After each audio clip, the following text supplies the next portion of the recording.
Quero iniciar agradecendo aqui aos diretores que ajudaram na organização aqui desse evento, né, dessa palestra de hoje. O nosso vice-presidente, o Diego Elias, a Córdula Ecker e o Luiz Inácio Gre, né, que organizaram, fizeram uma pesquisa e chegaram ao nosso palestrante, que desde já eu quero agradecer muito, viu, o professor Alessandro Donadio Mieba, é isso? Perfeito, perfeito. Mieba. Então, quero agradecer muito, né, o que atendeu o nosso convite, e gentilmente atendeu o nosso convite, gentilmente, prontamente, né, e a gente já conversou um pouco e se dispôs a vir aqui conversar conosco, tá?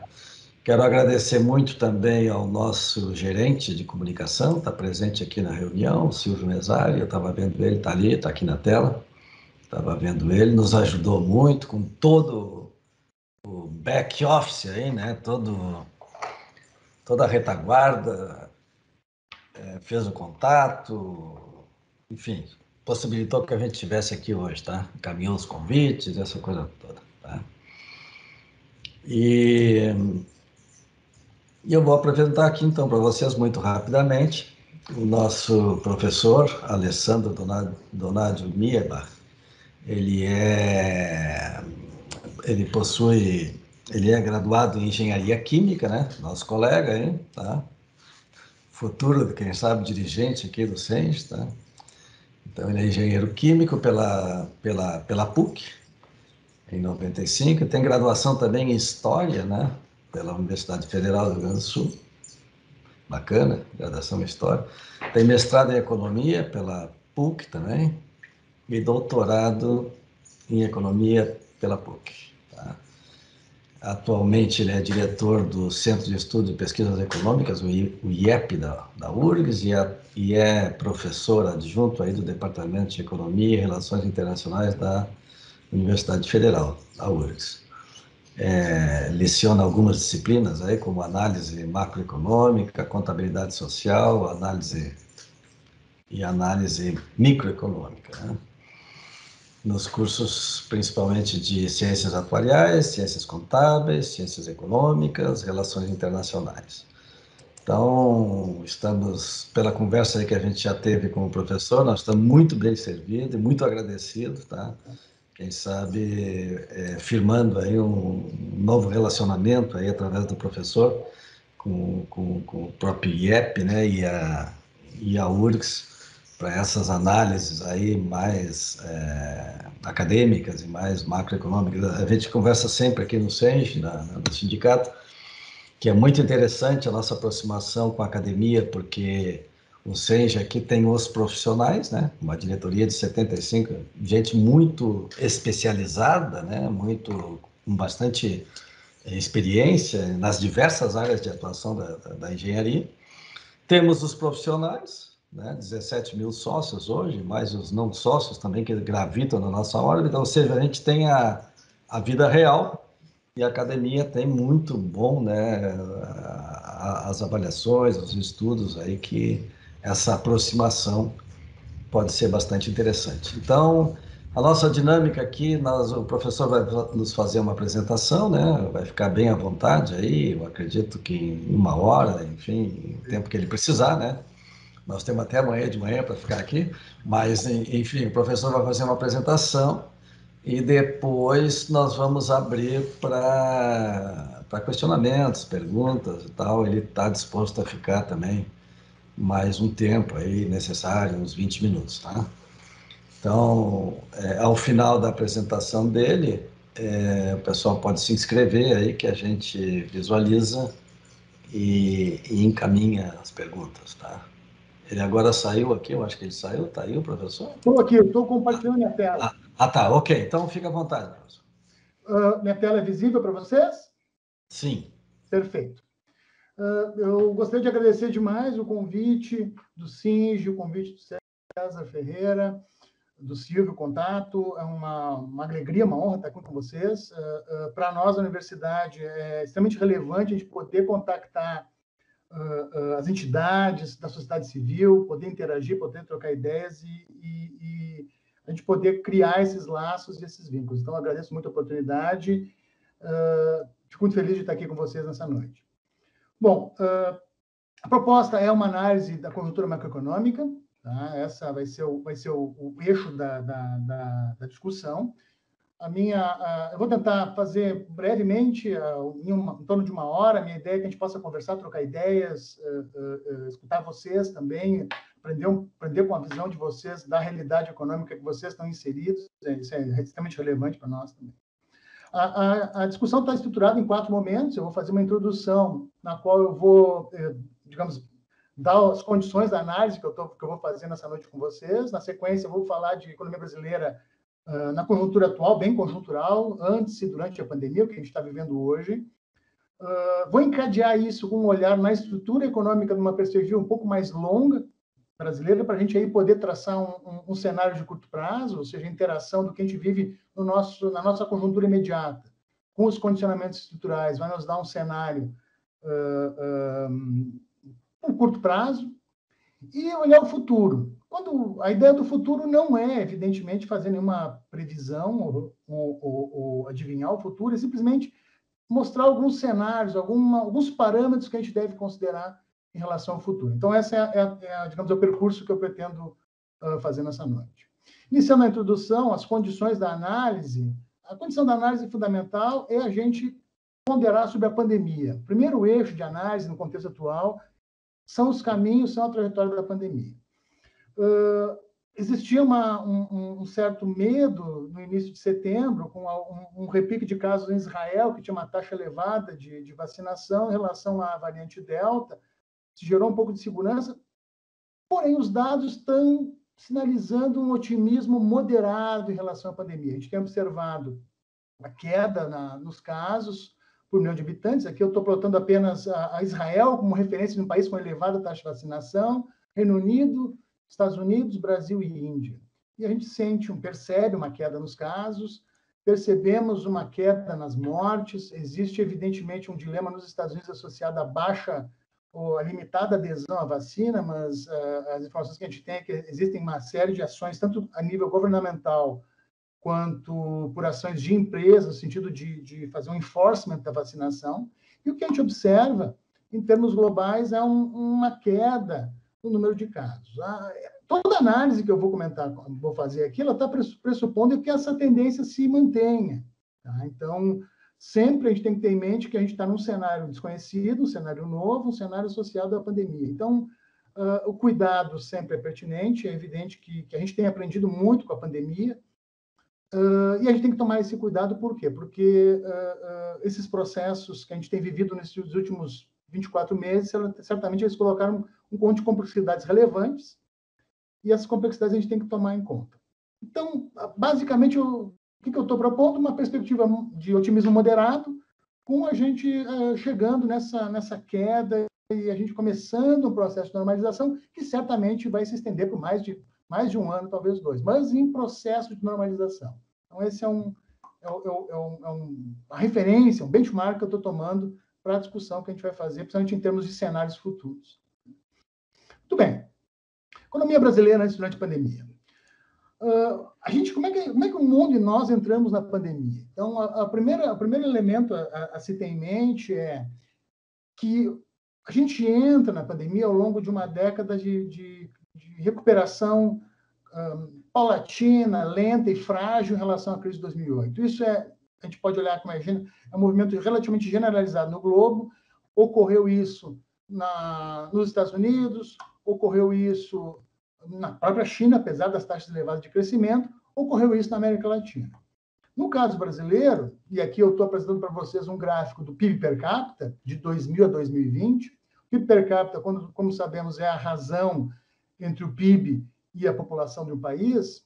A gente observa que o Brasil chegou numa situação não tão robusta na pandemia, com uma recuperação muito fraca. Hoje, em 2020, é óbvio, sob o efeito da pandemia, a gente está com o PIB per capita próximo a 2007, 2008. Então, a gente tem quase que uma década atrás, em termos de PIB per capita.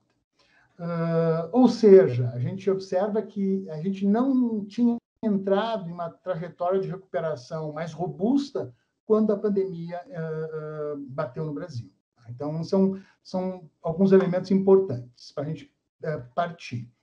Apesar disso, e aqui eu estou apresentando para vocês o PIB trimestral brasileiro de 2012 a 2021, a gente observa que sim, uma recuperação. A recuperação não é robusta, como eu mencionei anteriormente, mas a gente visualiza claramente, a partir de 2017, uma tendência fraca, lenta, frágil, mas de recuperação. De recuperação, aqui eu peguei os dados não dessazonalizados para ter esse tipo de flutuação, como vocês observam no gráfico.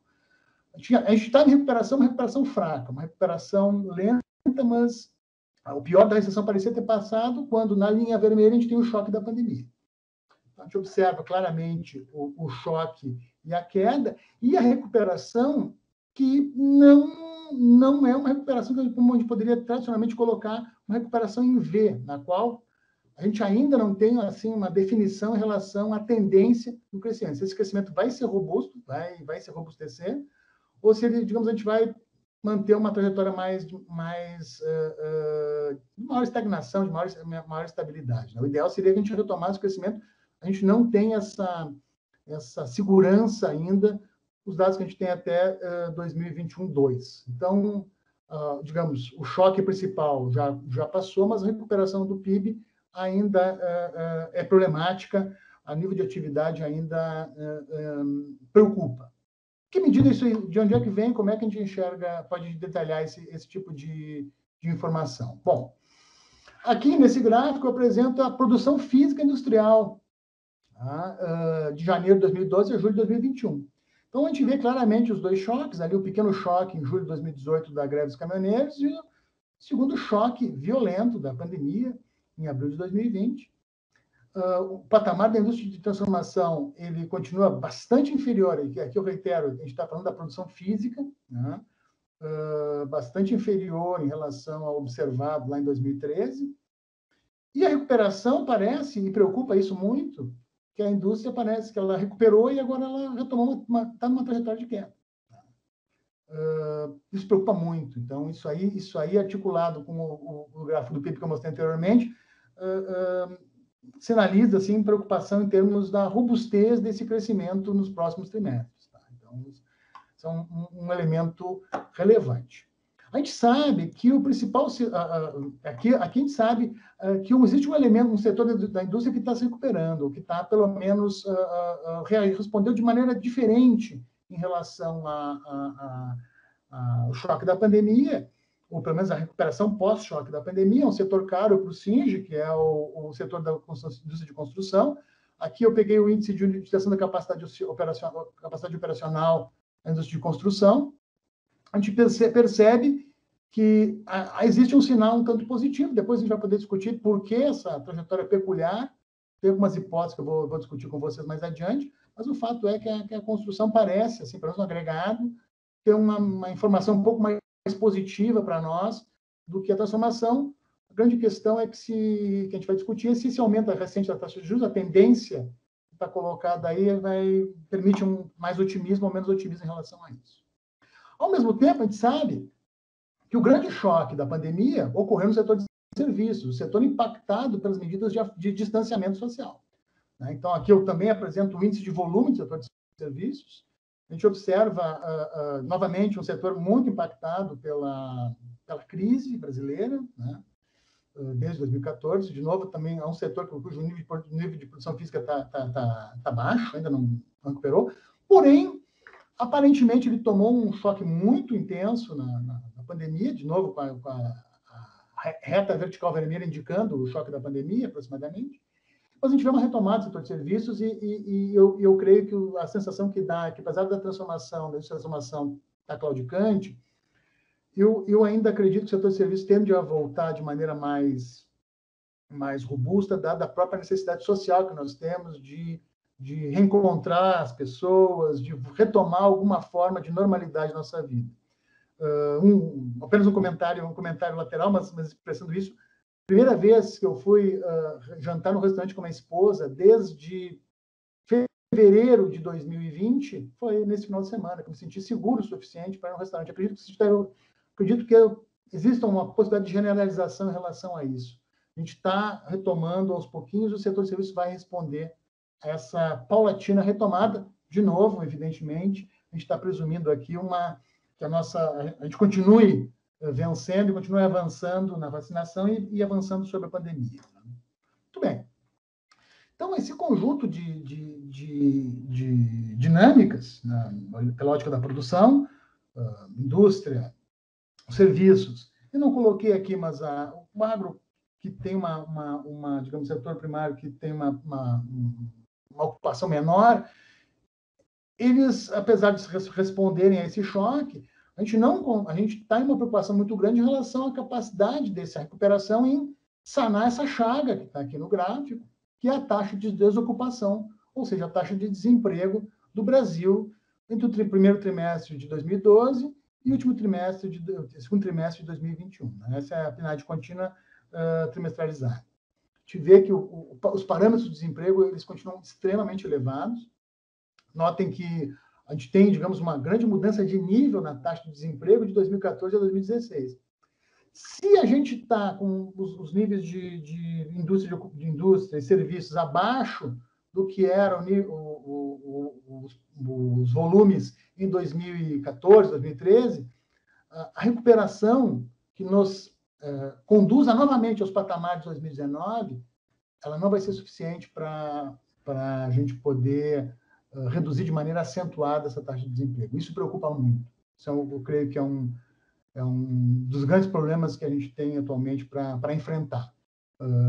Como não só recuperar os patamares anteriores à pandemia, mas o desafio também vai ser como a gente vai conseguir avançar para retomar ou recuperar de maneira robusta o emprego. Então, isso é uma questão que a gente vai discutir mais adiante.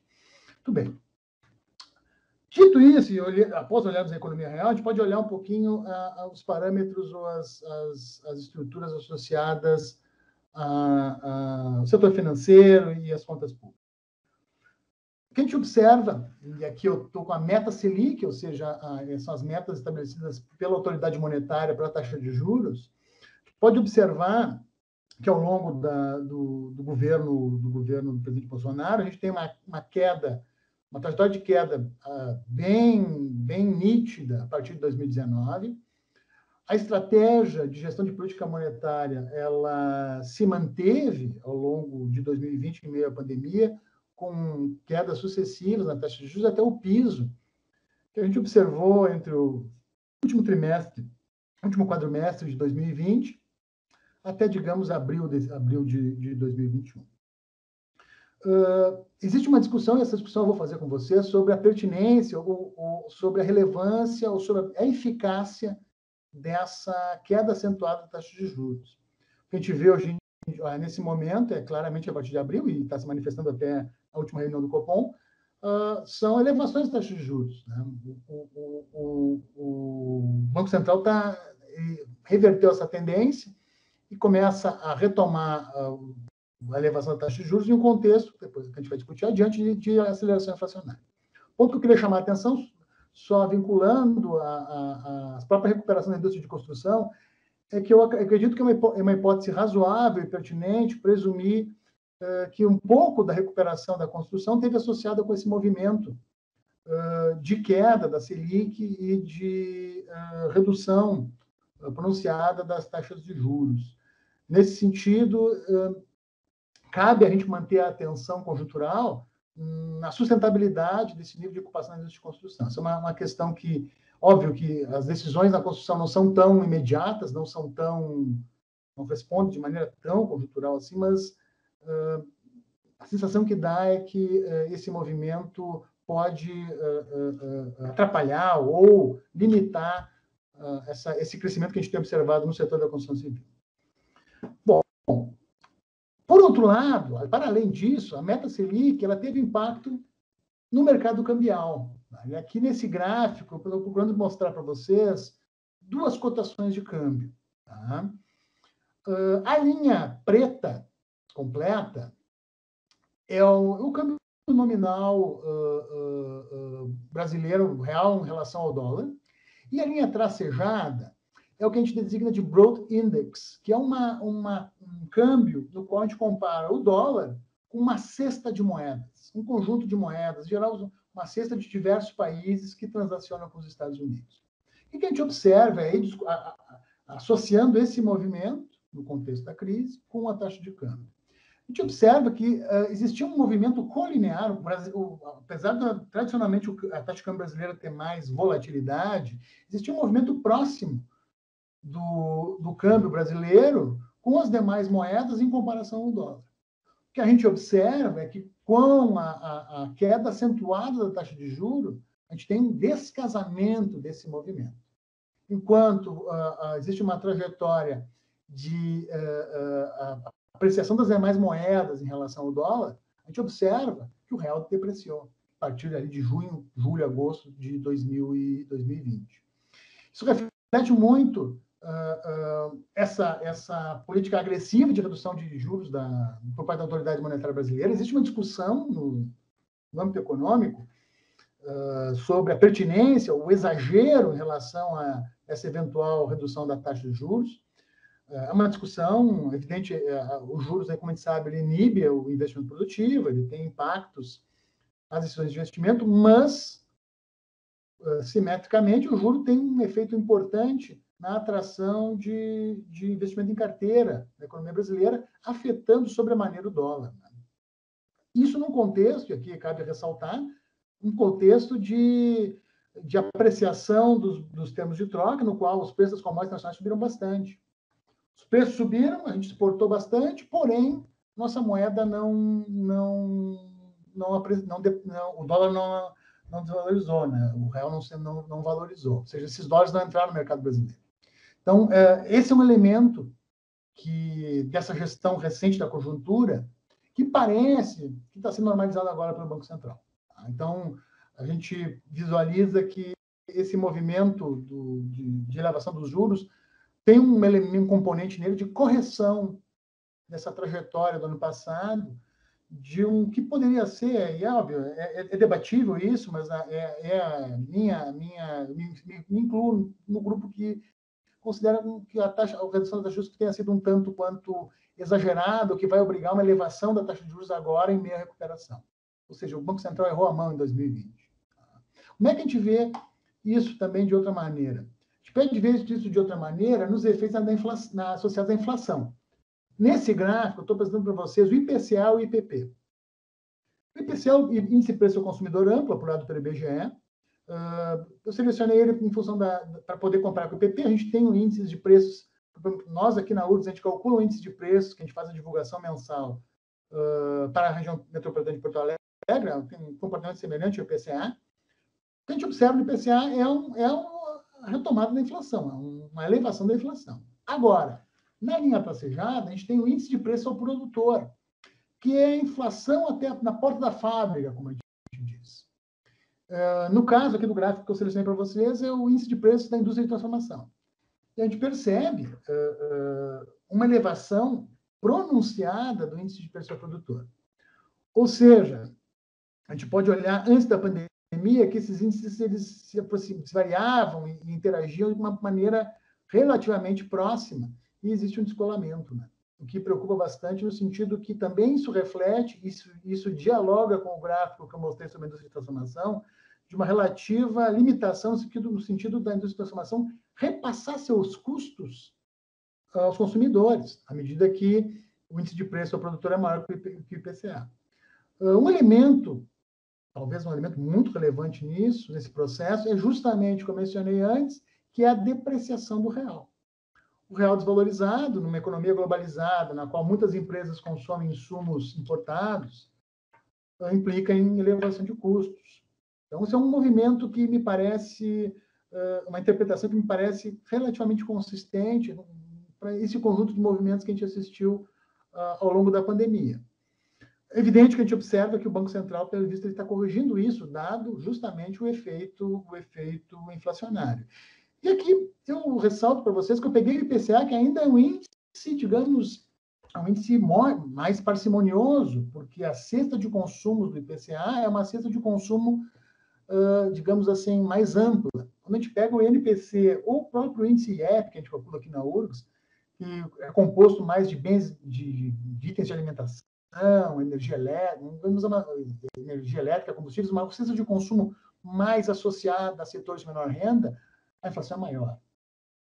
E num contexto de crise, desemprego elevado, salários contraídos e inflação acelerando, principalmente de alimentos e energia, a situação realmente é de muita perda de bem-estar na sociedade. Então, essas questões são questões que, digamos assim, nos assombram, ou são questões que são referenciais para a gente acompanhar ao longo dos próximos meses. Por quê? Porque são os dilemas com os quais a economia brasileira vai se defrontar ao longo do próximo ano, com certeza. Né? Então, como controlar a inflação? O Banco Central está agindo, mas como esse controle de inflação se articula com uma necessária recuperação econômica da maior crise que a economia mundial viveu, pelo menos desde a Segunda Guerra Mundial, que foi esses 2 anos de pandemia.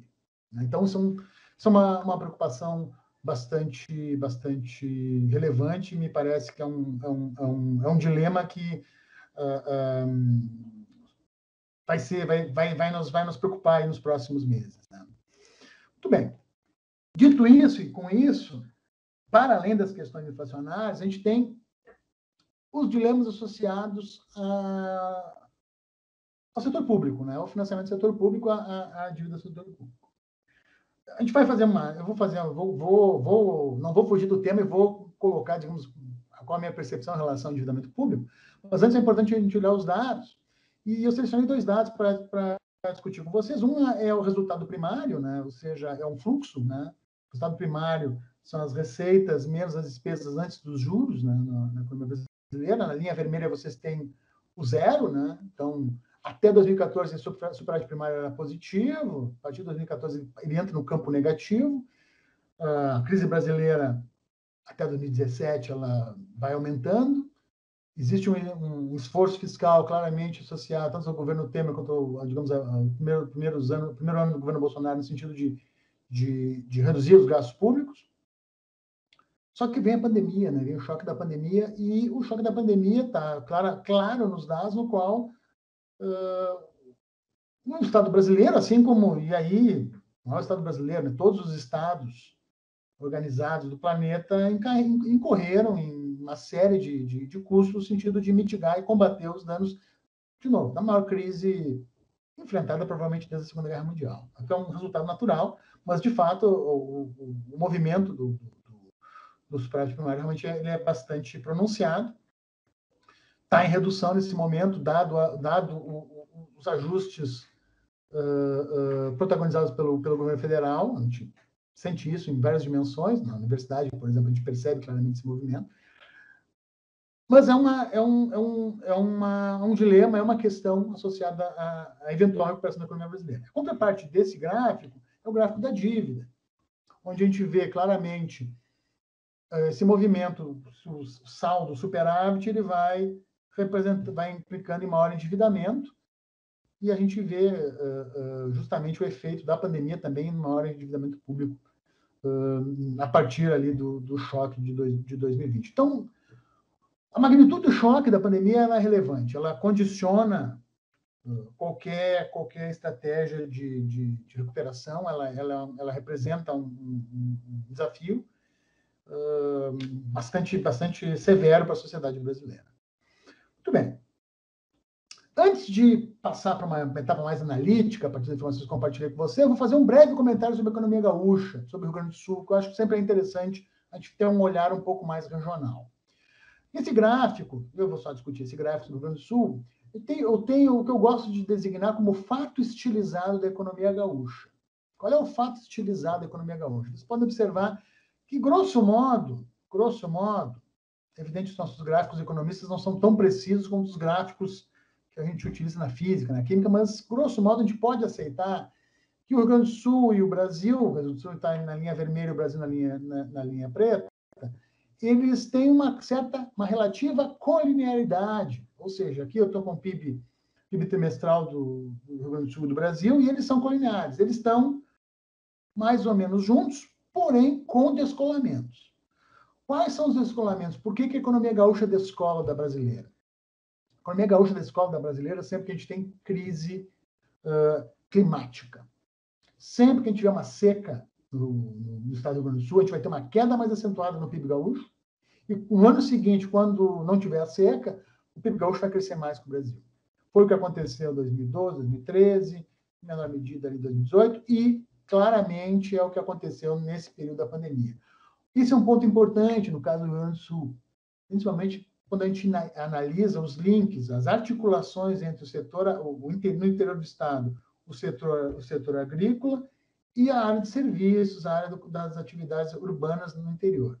Aqui, nosso choque em 2020 foi pior em função da crise da seca, da estiagem. Porém, a gente está voltando de maneira muito robusta agora em 2021. Vamos seguir acompanhando, torcer para que a gente possa superar esse momento, mas chama a atenção disso. A economia gaúcha é dependente do clima, em certo sentido. Quando não existe essa dependência, não existe magia. O Rio Grande do Sul vai seguir a trajetória do Brasil. Grosso modo, é isso. É sempre importante a gente ter clareza nessas características do estado da economia gaúcha. Muito bem. Bom, eu gosto muito de começar pelos dados. Eu acho que é importante a gente começar pelas evidências empíricas, pelo que a gente pode extrair dos dados, e a partir daí pensar numa análise ou numa interpretação para isso. E é isso que eu vou ensejar nessa segunda parte da discussão. Importante ter em mente o seguinte: a pandemia é um choque completo na economia. A pandemia ela é um choque de oferta, no sentido que eu tenho impactos nas atividades produtivas, na ocupação dos espaços de trabalho, na própria oferta de bens, na logística. Era um choque de oferta. Porém, ela também é um choque de demanda, dado o afastamento dos consumidores no setor de serviços, dado o aumento de custos, dada a própria provisão que vários países fizeram de alimentos. Existe um choque nos preços internacionais de alimentos nesse período, social da recomposição de estoques em vários países. Ao mesmo tempo, a pandemia ela implica um outro problema. Por quê? Esses dois choques eles precisam de resposta estatal. Nesses momentos, não existe outra instância para intervir que não seja o Estado, pelo menos para mitigar o choque.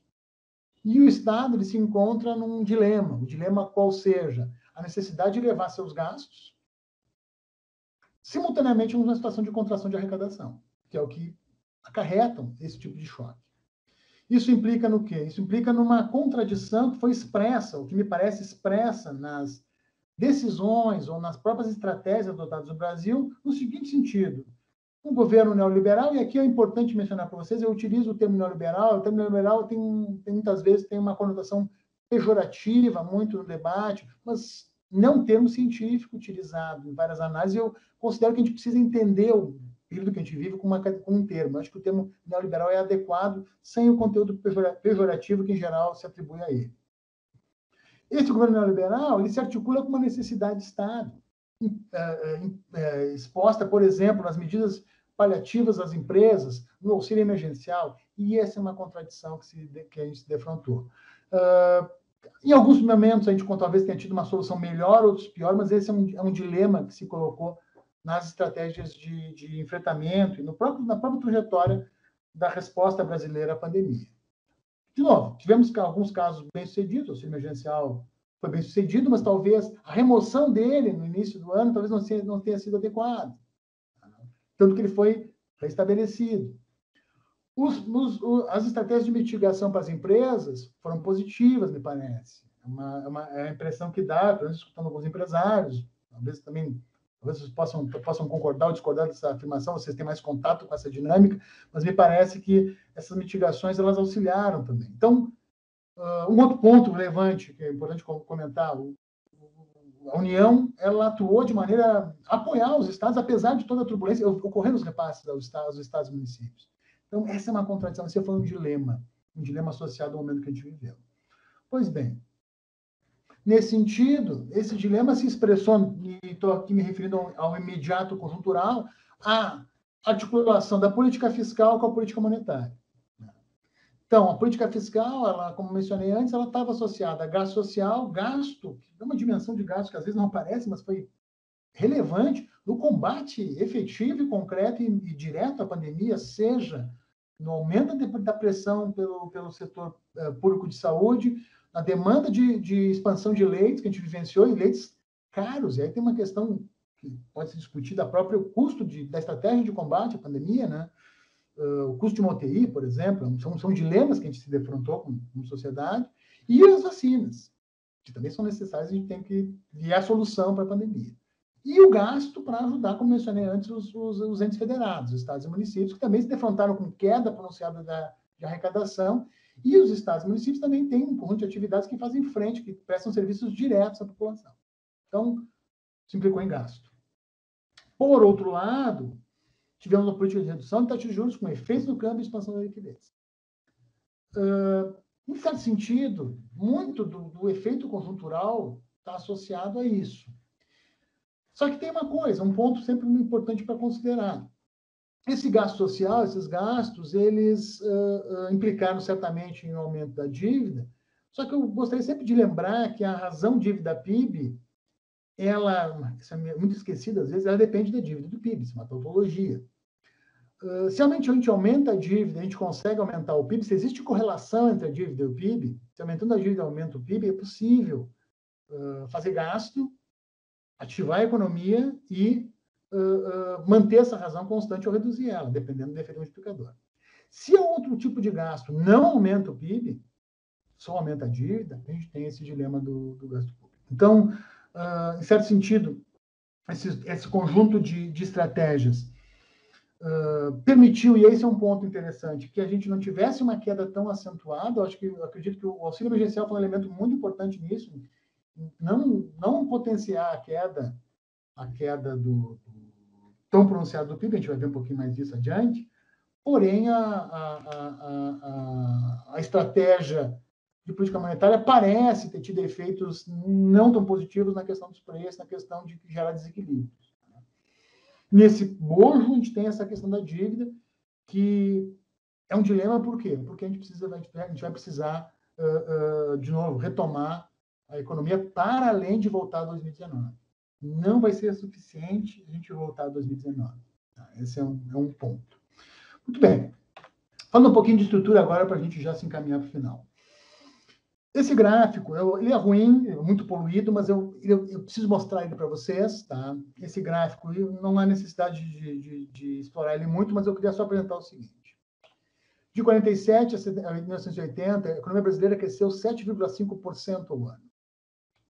De 1981 a 2009, a economia brasileira cresceu 2,7% ao ano. De 2010 a 2020, a economia brasileira cresceu 0,91% ao ano. Esse é um problema da economia brasileira. A economia brasileira está numa longa... Isso é muito polêmico. A economia brasileira parece estar numa longa estagnação. Existe uma série de debates, eu tenho produzido com outros colegas, a gente tem se inserido nesse debate, discutir esses motivos. Nosso problema estrutural é grave. A gente é um país que ainda não é um país rico, a gente é um país com muita pobreza. A gente precisa crescer. E a gente não consegue crescer de maneira robusta desde os anos 80, e a gente viveu uma década realmente perdida entre 2010 e 2020. Então, isso é o dilema estrutural que se articula com o momento conjuntural que a gente vive. Para crescer, a gente precisa de investimento. O investimento, ele caiu muito. Os dados ali da parte final, ali 2021, 2021, 2022, 2021, 2, a gente tem que ver com cuidado. É um crescimento talvez tenha bastante construção civil dentro desse dado. Ainda assim, mesmo esse crescimento é insuficiente para a gente pensar numa retomada mais robusta. A gente precisa de mais investimento. Para crescer, é necessário investir. A gente precisa aumentar a nossa formação bruta de capital fixo. Esse é um desafio para a economia brasileira relevante, uma eventual, né, se a ideia é uma recuperação. Agora, para investir, tem uma série de parâmetros. Evidente que isso talvez um dos dilemas fundamentais da teoria econômica, né? Como entender o processo de investimento. Particularmente, eu gosto de entender o processo de investimento partindo do princípio que os empresários investem para obter lucros. Ou seja, a taxa de lucro é um componente relevante da decisão de investimento. O que a gente observa de 2000 até 2020, e aqui a estimativa é uma estimativa feita com metodologias do FMI, que a taxa de lucro brasileira, ela, junto com o ciclo de crescimento, ela cresceu até 2008, a gente teve a crise, 2011 cresceu, e a partir de 2011 ela apresenta uma tendência de queda até 2015, 2016. A gente parou de cair e estabilizou essa taxa de lucro. Aparentemente, existe, óbvio, isso é uma taxa de lucro agregada, existem empresas que vão ter cada empresa vai ter sua realidade, mas um dos dilemas, ou uma das condicionantes para a recuperação do investimento é aumentar essa lucratividade, e a grande questão é como, de maneira mais, digamos, na perspectiva mais macroeconômica, como se eleva a taxa de lucro. Tá? Esse é um elemento importante. Me parece que o choque da pandemia ele pode ter a possibilidade de aumentar a taxa de lucro de maneira contraditória. Por quê? Porque no processo de competição os mais frágeis tendem a perecer.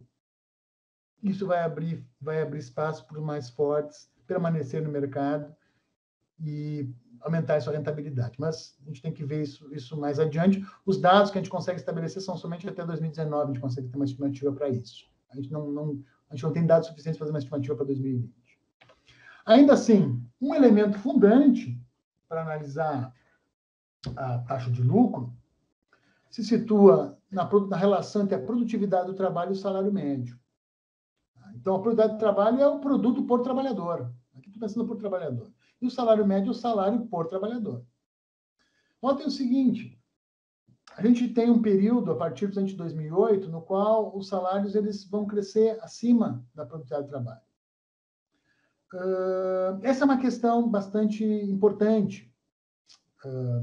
Em certo sentido, sem dúvida, a política de valorização do salário mínimo entre 2009 e 2012, ela permitiu inclusão social e permitiu aumento de mercado. Porém, o crescimento do salário sustentável e robusto, ele se associa com o crescimento da produtividade do trabalho. E esse é um desafio fundamental, estrutural da economia brasileira. A economia brasileira parou de crescer a sua produtividade de trabalho. É complexo, a gente pode discutir os determinantes desse crescimento da produtividade de trabalho, mas esse é um elemento fundamental. É evidente que a produtividade de trabalho, per se, não é garantia de melhoria da qualidade de vida. Existem outros fatores. Eu posso ter situações, e identifico situações desse tipo na trajetória econômica brasileira, na qual a produtividade de trabalho cresceu mais que o salário médio, gerando desigualdade social. Então, os processos são complexos. Mas o fato é que a nossa produtividade de trabalho cresce muito pouco. Tá? Então, esse é um dilema estrutural grave que se expressa na maneira como o Brasil, nos últimos 20 anos, se inseriu na divisão internacional do trabalho. Como ele está posicionado nessa divisão internacional do trabalho.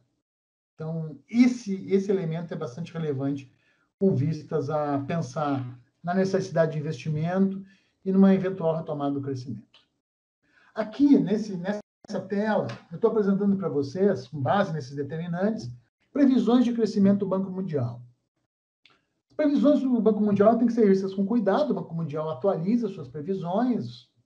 Previsões são previsões, em geral, as previsões é uma coisa que os economistas não conseguem acertar previsão, em geral, a gente fica sempre corrigindo a previsão, mas é um exercício que é relevante para identificar tendências. Então, a tendência é de recuperação das economias avançadas, recuperação do mundo, é recuperação na Ásia e no Pacífico. A China tende a recuperar, é evidente que existe agora a questão da empresa imobiliária Evergrande, que está numa crise, existe um risco de crise imobiliária. Acredito que não vai se consolidar. O Estado chinês vai intervir com robustez no sentido de salvar essa empresa e de estabilizar o setor imobiliário, é a minha opinião.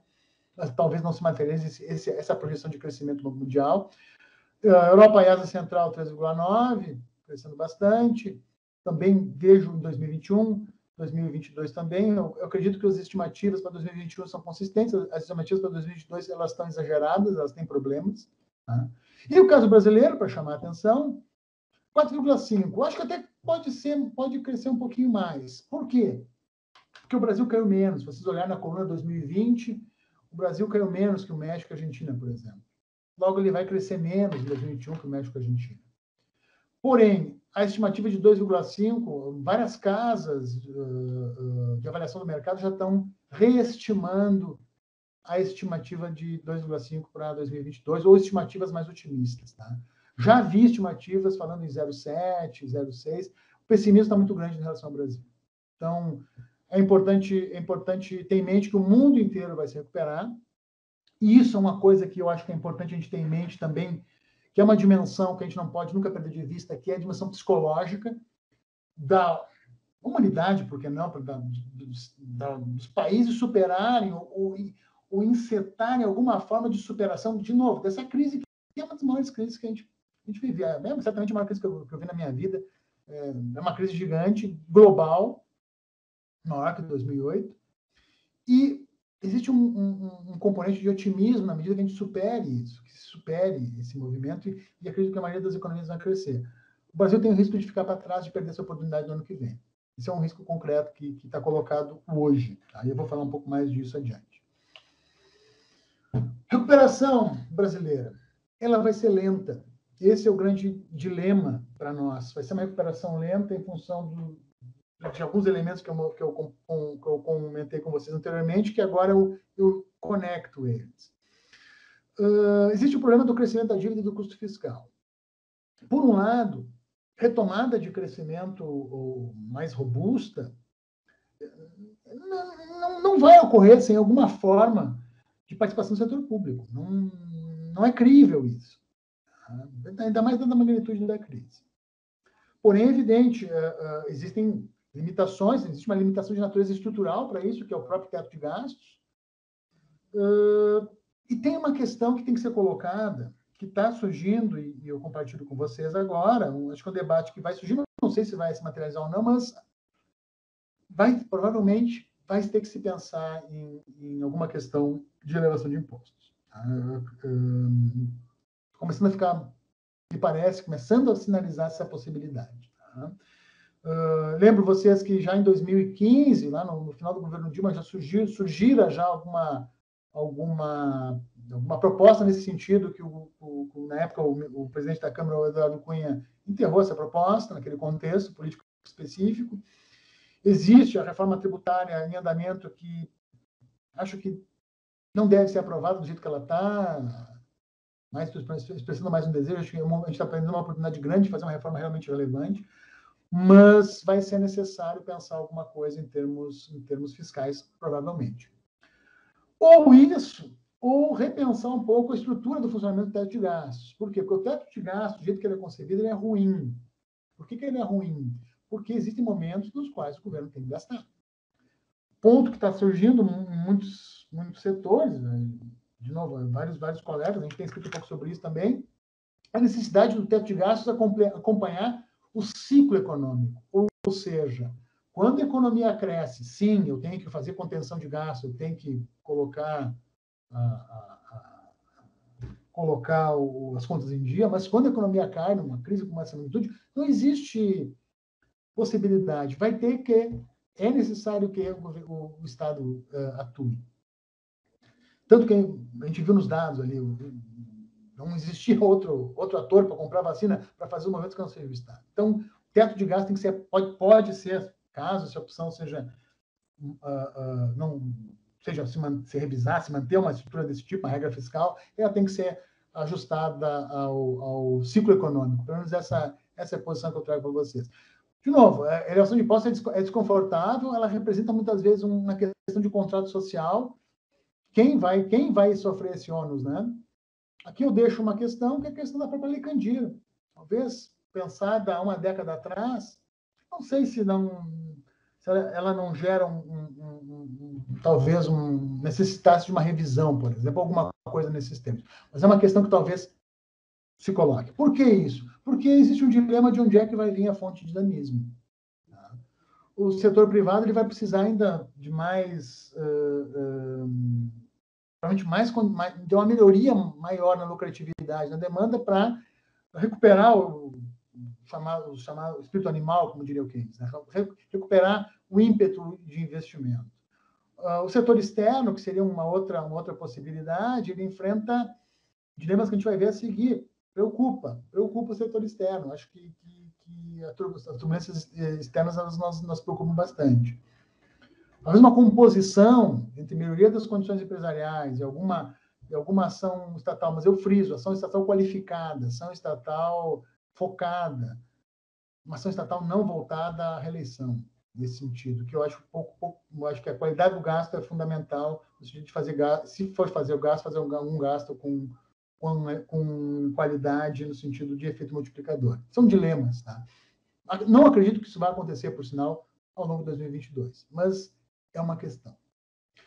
Por outro lado, e junto a isso, a questão do setor público, a questão do dinamismo, a gente tem uma cicatriz que está se colocando no nosso tecido econômico, no setor de serviços, principalmente. A gente teve falências, a gente teve capacidades empresariais que se encerraram, empresas que fecharam suas portas, que preocupa muito isso. Além talvez o exemplo mais gritante, ou mais visível, ou seja, por exemplo, a gente teve um fechamento de uma planta de automóveis no Brasil, uma planta relevante.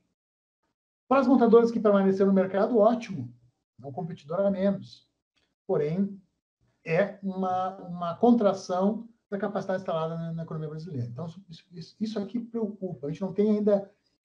Tem que investigar mais essas informações, analisar mais, mas é uma situação que principalmente no setor de serviços, principalmente no setor de serviços que emprega muito e paga salários para status de renda mais baixa, uma mão de obra talvez em alguns setores um pouco menos qualificada, preocupa bastante. E, somado a isso, nesse cenário de recuperação lenta, a crise política. A crise política, essencialmente, no meu ponto, eu gostaria de insistir na escolha entre a ausência de governo ou governo. Quando o governo governa, a gente teve razoáveis resultados. A gente teve o auxílio emergencial, que foi importante. Talvez o novo desenho do auxílio emergencial não seja tão bom. É uma questão a se pensar. A exclusão ou não, e esse processo que me parece bastante complexo, de exclusão ou não de gastos do teto, de maneira meio ad hoc, meio à luz do critério político, me parece insatisfatório, o que dialoga com o que eu mencionei para vocês, de uma regra do teto que não é funcional, que não é adequada.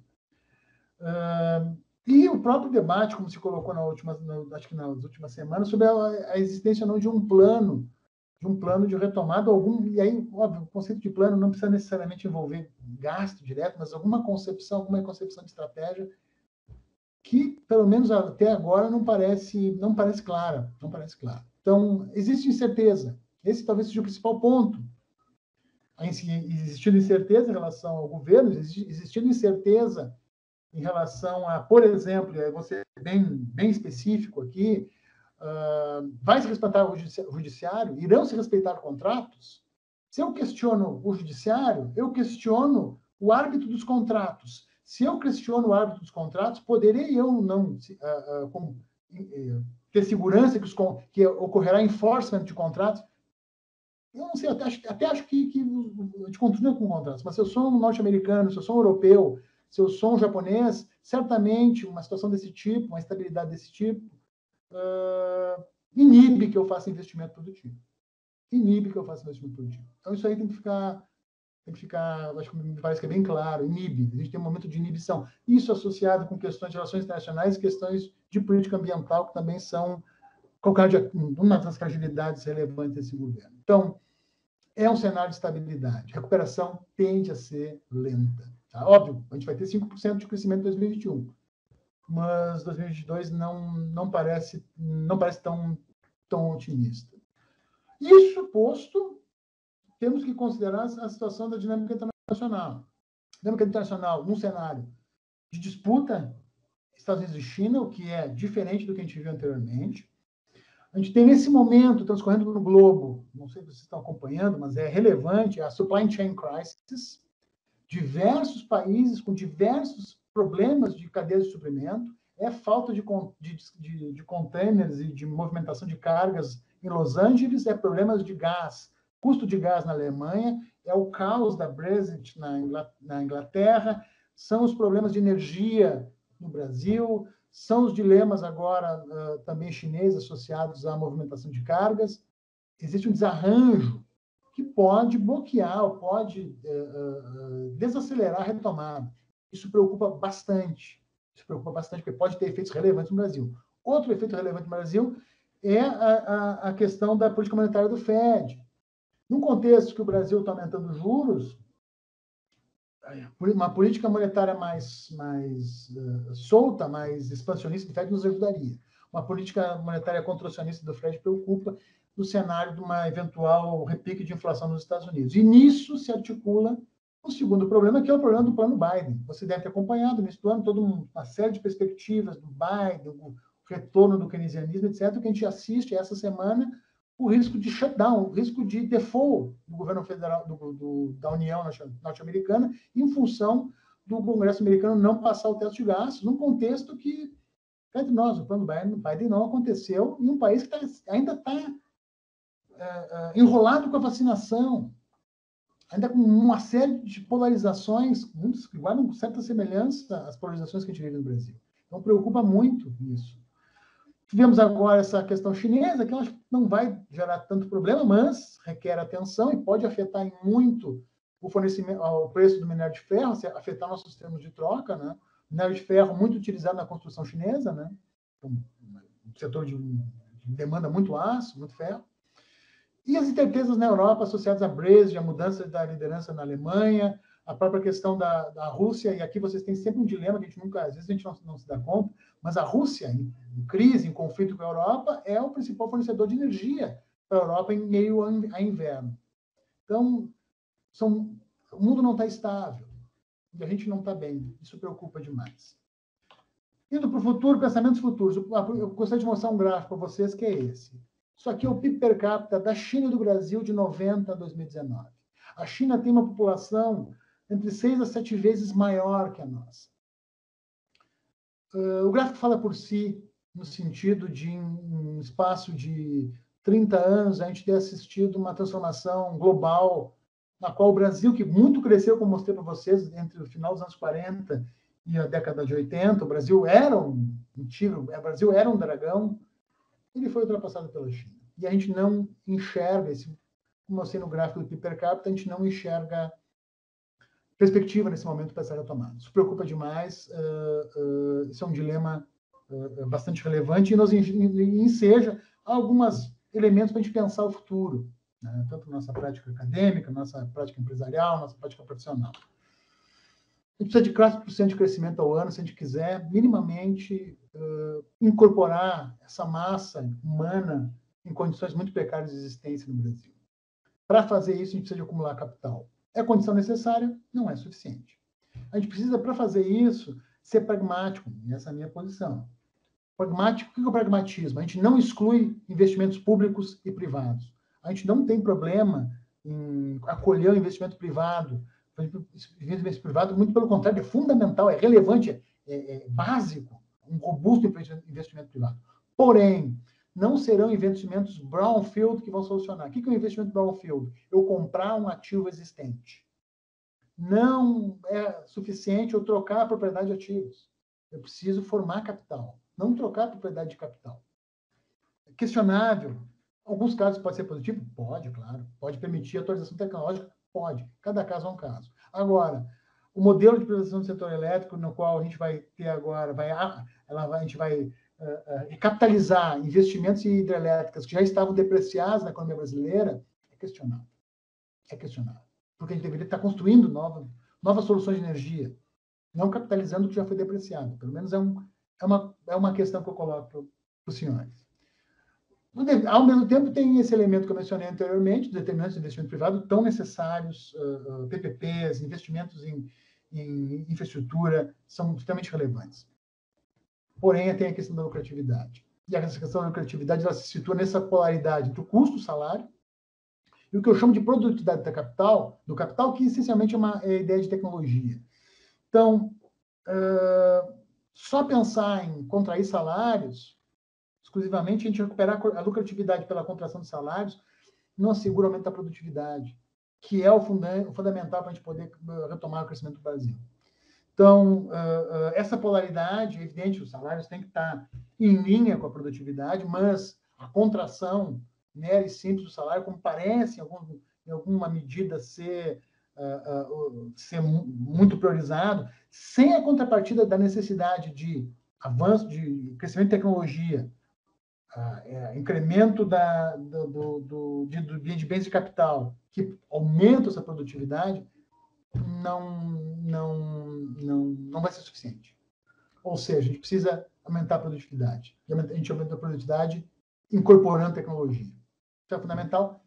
Ao mesmo tempo que é necessário, minimamente, uma recuperação de demanda, alguma forma de demanda.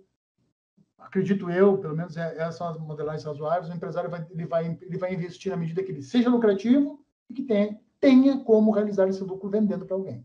Esses são, digamos, são os dois critérios determinantes para o investimento. Mas, assim, além disso, existe uma nova revolução tecnológica que o Brasil não está preparado. A gente não está enxergando revolução tecnológica à frente. A gente não está discutindo isso. A gente não está pensando em vocações específicas. Não me refiro tanto especificamente a uma indústria, a uma empresa, mas como a gente vai lidar com essa revolução tecnológica que está vindo. Qual a proposta do Brasil para a crise ambiental? A condução atual do meio ambiente é equivocada. A concepção do meio ambiente no sentido predatório não é operacional, não vai funcionar. A gente sabe que não vai funcionar. Na verdade, no limite, pode ocasionar muitos prejuízos comerciais para o Brasil. Ao mesmo tempo, a gente tem que pensar, sim, não vou usar o termo explorar, mas usar o meio ambiente de maneira racional, gerir os nossos recursos ambientais de maneira a induzir e acelerar o nosso crescimento. Nós somos uma potência ambiental. Esse é um dilema. A gente abandonou essa discussão nos últimos anos. A gente não pode a gente tem que retomar ela. Como fazer isso? Isso pode ser uma oportunidade. Temos um passivo social gigantesco. Tem que ser tratado. Tem que ser direcionado. Não é possível. A piora social que a gente observou com a pandemia nos últimos anos da crise brasileira, mas acentuada pela pandemia, exige um compromisso de solução, e exige um compromisso de solução, na minha concepção, via crescimento econômico, via aumento de produtividade e via educação, que também não existe. A gente construiu o Fundeb é positivo, mas a gente precisa de mais.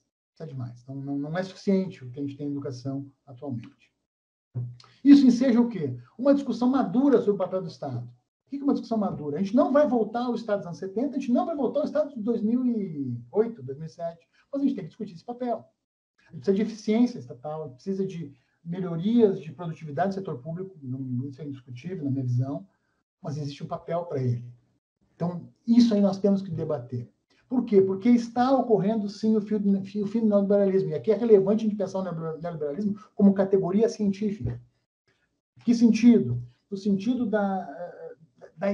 de ideias de livre comércio que não são abandonadas, mas estão sendo mediadas, repensadas, à luz, por exemplo, do governo Trump, do governo Biden, que apresenta várias continuidades no governo Trump, do que está acontecendo na Inglaterra com o Brexit, por exemplo, que é uma declaração contra o livre comércio, o Brexit, imposição de restrições ao comércio, imposição de alfândega. A gente vê isso na Austrália também, em vários países.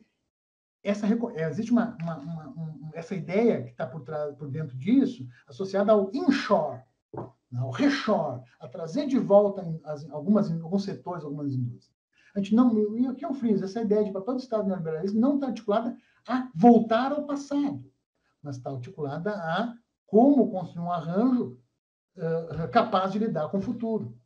Um futuro que está associado com mudanças nas relações de trabalho, mudanças nas formas como a gente produz, na forma como a gente trabalha, essa ideia da nossa organização em rede, com vínculos mais fluidos, com menos rigidez, a gente tem que pensar isso. E para pensar isso, o que precisa? Precisa de um projeto de país. Não um projeto de país que alguém venha e imponha, mas tentar descobrir em que medida a gente consegue consensuar minimamente políticas, concepções de economia, de algum modelo de inclusão social, modelo de desenvolvimento, que não é que seja um modelo rígido, mas um modelo minimamente consensual. Um consenso, como a gente viu e se esgotou, digamos, entre o Plano Real até 2014, ou 2011, ou 2013. Existia um mínimo consenso ali, apesar das diferenças políticas envolvidas, existia um consenso mínimo. A gente perdeu esse consenso. A gente vai ter que, talvez, de alguma maneira, como uma sociedade funcional, a gente tem que minimamente estabelecer consensos. É a maneira de um país, uma democracia funciona. E esse é um desafio, talvez, que a gente vai assistir no final do ano que vem, que vai ser bastante polêmico e a gente vai ter que acompanhar. Sem isso, a gente não vai conseguir sair dessa armadilha do atraso e da pobreza que a gente está preso nos últimos anos. Agradeço muito a atenção de vocês, é um privilégio estar aqui nessa noite com vocês.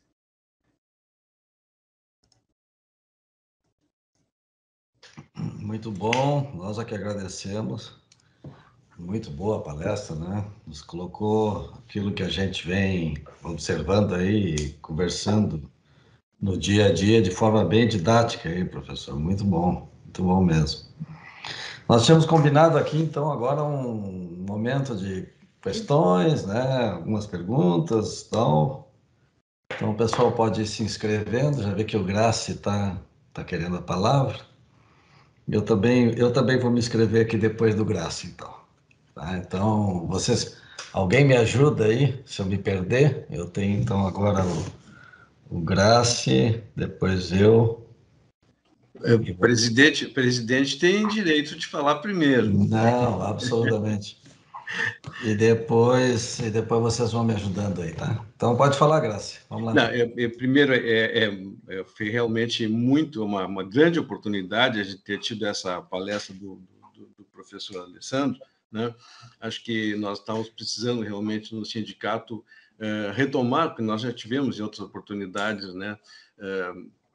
Algumas discussões em termos assim de macroeconomia, de conjuntura. É muito difícil elaborar uma pergunta para quem não entende de economia, principalmente não entende de econometria. Eu me sinto um pouquinho encorajado, na medida em que eu também tenho uma formação semelhante de professor como engenheiro e como historiador. Então, pelo lado da história, a gente pode se entender um pouquinho. O que eu queria perguntar é o seguinte, e até foi abordado um pouquinho no final aí, sobre a questão do momento histórico que a gente está vivendo no mundo todo, que, assim, de uma maneira muito amadorística, eu procuro acompanhar algumas coisas a partir de 2 ou 3 economistas bem interessantes, como o Paul Krugman ou o Joseph Stiglitz, né? E que são bastante críticos desde a crise de 2008, né? No sentido de que, antes da pandemia, se estava caminhando para uma possível crise maior ou mais definitiva, né? Em que aquela crise de 2008 teria sido um primeiro, digamos, terremoto, e a gente estaria prestes a atingir um outro, né? Em que, por exemplo, a política de austeridade, aquela política de austeridade muito restrita, que tomou, por exemplo, a Grécia, Portugal, né, estaria sendo contestada. Isso reflete entre nós na questão, por exemplo, de teto de gastos do governo, né? Então, e o professor parte da pandemia, mas, na verdade, a gente estava dentro desse ritmo, dessa situação. Então, eu queria perguntar, talvez retomar um pouquinho essa questão para ver, já em termos de futuro, como é que a gente pode encarar isso aí. O segundo ponto, muito rapidamente, mas foi abordado também, a questão ambiental. O que a gente nota nas análises econômicas de certa forma, muito pouca atenção, especialmente a perspectiva da urgência, que já está chamando não mais de crise ambiental, mas de urgência da crise ambiental, né? Então, basicamente isso aí, só para resumir bem assim o que eu gostaria de perguntar. Posso responder? Sim, claro, à vontade. Perfeito, perfeito. Então, eu vou começar pela questão ambiental. A questão ambiental, me parece assim, tem um conjunto de eixos importantes a gente pensar. Eu acho que o primeiro eixo fundamental para pensar em questão ambiental é a recorrência dos eventos climáticos extremos. Tá? Em várias dimensões no planeta, a gente tem os incêndios, a gente teve agora, recentemente, uma enchente na Alemanha catastrófica, absolutamente catastrófica, acho que foi metade desse ano. Secas contínuas, rotineiras, tufões, furacões. Existe uma sucessão de eventos climáticos extremos que tem feito o quê? Tem alertado e tornado as pessoas mais sensíveis a esse movimento. Isso é um primeiro elemento. Segundo elemento, e aí existe uma questão evidente, polêmica, para alguns setores, mas claramente no qual a gente tem um efeito desse grande salto de desenvolvimento que se observou, de crescimento econômico, no Sudeste Asiático e na Índia. Isso impactou demais o meio ambiente, porque são os latecomers, e eles vieram com uma intensidade de produção muito acentuada, se juntando com as potências industriais usuais, né? Estados Unidos, Europa e Japão. Então, existe uma carga, uma pressão muito grande. E isso se discute bastante na economia, você está estudando mais a lei da entropia, a segunda lei da termodinâmica, né? No sentido de pensar que nosso sistema é um sistema que está tendo seus limites. O que acontece? Um ponto de vista, e aí se articula com a segunda questão que tu colocaste, isso se associa com essa ideia de etapa de ciclo. Assim, o que me parece? Tá? Eu vou tentar conectar esses dois elementos. Me parece que existe um esgotamento, sim, disso que a gente pensou em termos de processo de neoliberalismo. Insisto nessa ideia desse conjunto de paradigmas: livre comércio, ênfase no individual, ênfase na construção de valor acionista, ênfase na remoção do papel de mediação do Estado. Por que isso? Porque esse arranjo, esse contexto, já na crise de 2008, e que não foi modificado, ele está entrando em contradição com essa questão da gestão ambiental. E a gente vê isso na pandemia. Por quê? Porque as respostas à pandemia são respostas coletivas. A vacinação é um ato coletivo. A proteção que a vacina gera é coletiva. O combate ao meio ambiente, ou a contenção da crise ambiental, é uma ação coletiva. Não adianta o Partido Verde da Alemanha entender o consumo de energia fóssil na Alemanha. O ar, a atmosfera não identifica nacionalidades. Se a emissão em outra região continuar alta, tu vai ter não é suficiente, não basta. A gente precisa e aí a questão é a questão de um arranjo internacional que exige mais coordenação, exige uma outra forma de governança. E essa é uma questão importante.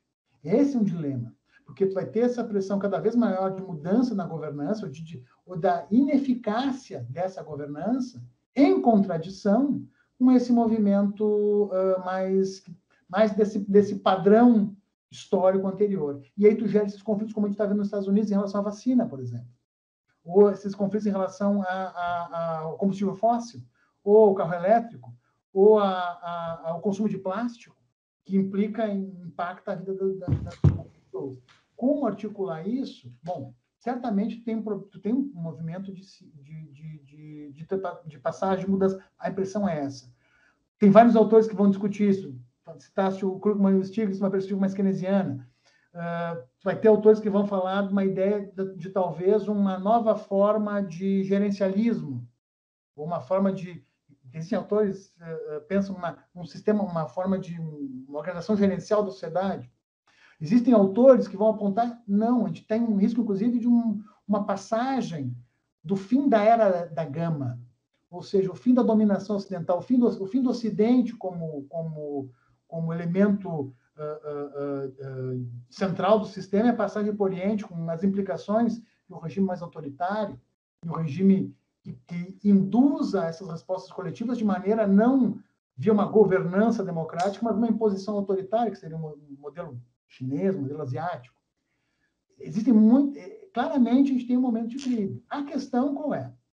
A questão é que o jogo está sendo jogado. Então, é possível, por exemplo, que uma governança, como a proposta pelo Biden, uma governança que tenta reatualizar, repactuar de alguma forma, como a gente observou lá no contexto, naquele arranjo Bretton Woods, New Deal e Plano Marshall. A gente teve, na final da Segunda Guerra Mundial, esse composto de múltiplas, liderado pelos Estados Unidos, potente, forte, que estabilizou o sistema internacional e criou um pacto, um arranjo futuro. Qual é o dilema hoje? O dilema hoje é que os Estados Unidos está fraco. O dilema hoje é que tu vê claramente uma sociedade dividida. E as mortes da pandemia, a incapacidade dessa sociedade impactuar a pandemia assusta muito, porque tu tem essa atomização. Então, essa é a questão. A questão é, os Estados Unidos vão conseguir se estabilizar, conseguir construir esse pacto, essa ideia de consenso mínimo, ou não? E um modelo diferente, autoritário, que controlou a pandemia. Só observar o que aconteceu em Wuhan. Eles fecharam a cidade. Não pode sair. É um outro arranjo, uma outra governança. Então, a gente está nesse momento que é muito instável.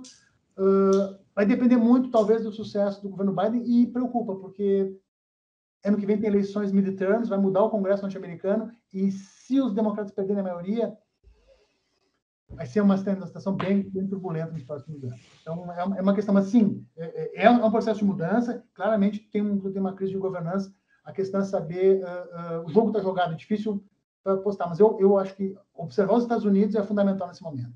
Os Estados Unidos vão conseguir manter a sua hegemonia, a sua liderança, manter essa coesão social que foi o marco dos Estados Unidos nos últimos 60 anos, de maneira a liderar e dar direção para o mundo, ou eles vão regredir, vão talvez se fraturar socialmente e abrir espaço para uma outra forma de governança global. Essa é a questão, e aí isso vai articular com o meio ambiente, com o pós-pandemia, com a forma de crescimento global. Professor, deixa eu fazer uma colocação aqui antes da Córdula, que está inscrita, sobre um tema focado aqui que a gente ouve falar sempre. E aqui mesmo na palestra foi colocada a importância do capital privado, né, para o desenvolvimento, e vinculado a ele a necessidade da questão fundamental, que é a produtividade do trabalho. Tá? E a gente ouve sempre nos debates aí, e acompanha a questão, eu queria um comentário, então, que a questão da produtividade do trabalho, ela tem as suas peculiaridades aí no caso do Brasil, né? Olhando assim de longe e tal, chama atenção duas, né? Uma que é o envelhecimento da população, né? E a outra, a própria questão também que tu abordasses aí, que é a questão da educação, né? Então, no caso do envelhecimento da população, é drástico o negócio. O Brasil está passando por um processo de envelhecimento muito rápido, né? E o Rio Grande do Sul muito na frente, né? Então, existe um dado aí também, porque como eu estava na Previdência Complementar, eu acompanhava esse tema. Então, tem autores nossos aí, do Rio Grande do Sul, que inclusive explicam, estudam e procuram explicar a crise do Rio Grande do Sul muito por conta do envelhecimento da população. Não só pela questão do financiamento dos aposentados, mas pela questão da produtividade do trabalho. Por exemplo, o Rio Grande do Sul, em 2019, a população acima de 60 anos ultrapassou até 14. Então, a população economicamente ativa está diminuindo, né? Muito mais rapidamente do que no Brasil. E também essa questão aí da educação aí que tu abordaste e tal, que me parece que mesmo que o Brasil tivesse preparado e tal para essa questão da revolução tecnológica e tal, não seria só uma questão de absorver tecnologia, né? Tem questões básicas aí também, e que é fundamental, né? E que está em alguns setores aí que o próprio Seixas vem discutindo, a gente também concorda que no estágio que se está aí o capital privado ele é fundamental, mas condicionado a essas questões aí, né? Sim, sim. A gente existe um país que é interessante a gente olhar nesse sentido. Não é só o Brasil, não é só o Rio Grande do Sul, tu tem esse movimento em outros países de envelhecimento, até, digamos, nos Estados Unidos e na Europa de maneira mais acentuada, mas o caso interessante de olhar sempre é o Japão. O Japão passou por esse processo de alteração demográfica profunda, né? É um país que encolhe a população, é evidente, com uma condição social completamente diferente, mas nos dá alguns insights de pensar essa questão. O dilema fundamental é o que tu colocaste. A gente teria... Como é que tu supera, como é que tu aumenta a produtividade quando tem pouca população? Com mais tecnologia. Tu vai ter, por exemplo, uma coisa que eu estava lendo esses tempos, por exemplo, os robôs para idosos. Tu vai ter uma produção de robôs para atender idosos em residências. Tu vai ter um conjunto de necessidades relevantes no sentido de gerir os idosos. Agora, o problema qual é? A gente está num país pobre, a gente está num país no qual a maioria dos idosos não tem essas condições. A única solução para conseguir aumentar o produto com uma população caindo é aumentar a produtividade. Fica ainda mais necessário e mais premente a incorporação de tecnologia no processo produtivo. Essa é a necessidade. Essa digamos assim, é a maneira como se pode responder a isso. Existe um processo positivo no envelhecimento e mais adiante no próprio processo de redução da população, porque se a população for envelhecer, a gente tem cada vez menos jovens, e em algum momento essas pessoas irão morrer e a população vai encolher, que é a pressão nos recursos naturais. Isso é um elemento que a gente fala pouco, olhando o longo prazo, mas vai acontecer em 100, 120 anos. Evidente, já estaremos mortos lá, mas é o processo.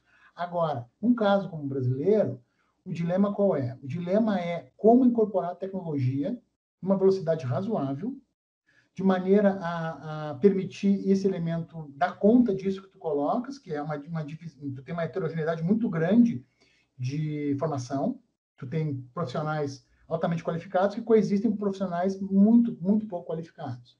Como é que a gente preenche esse gap?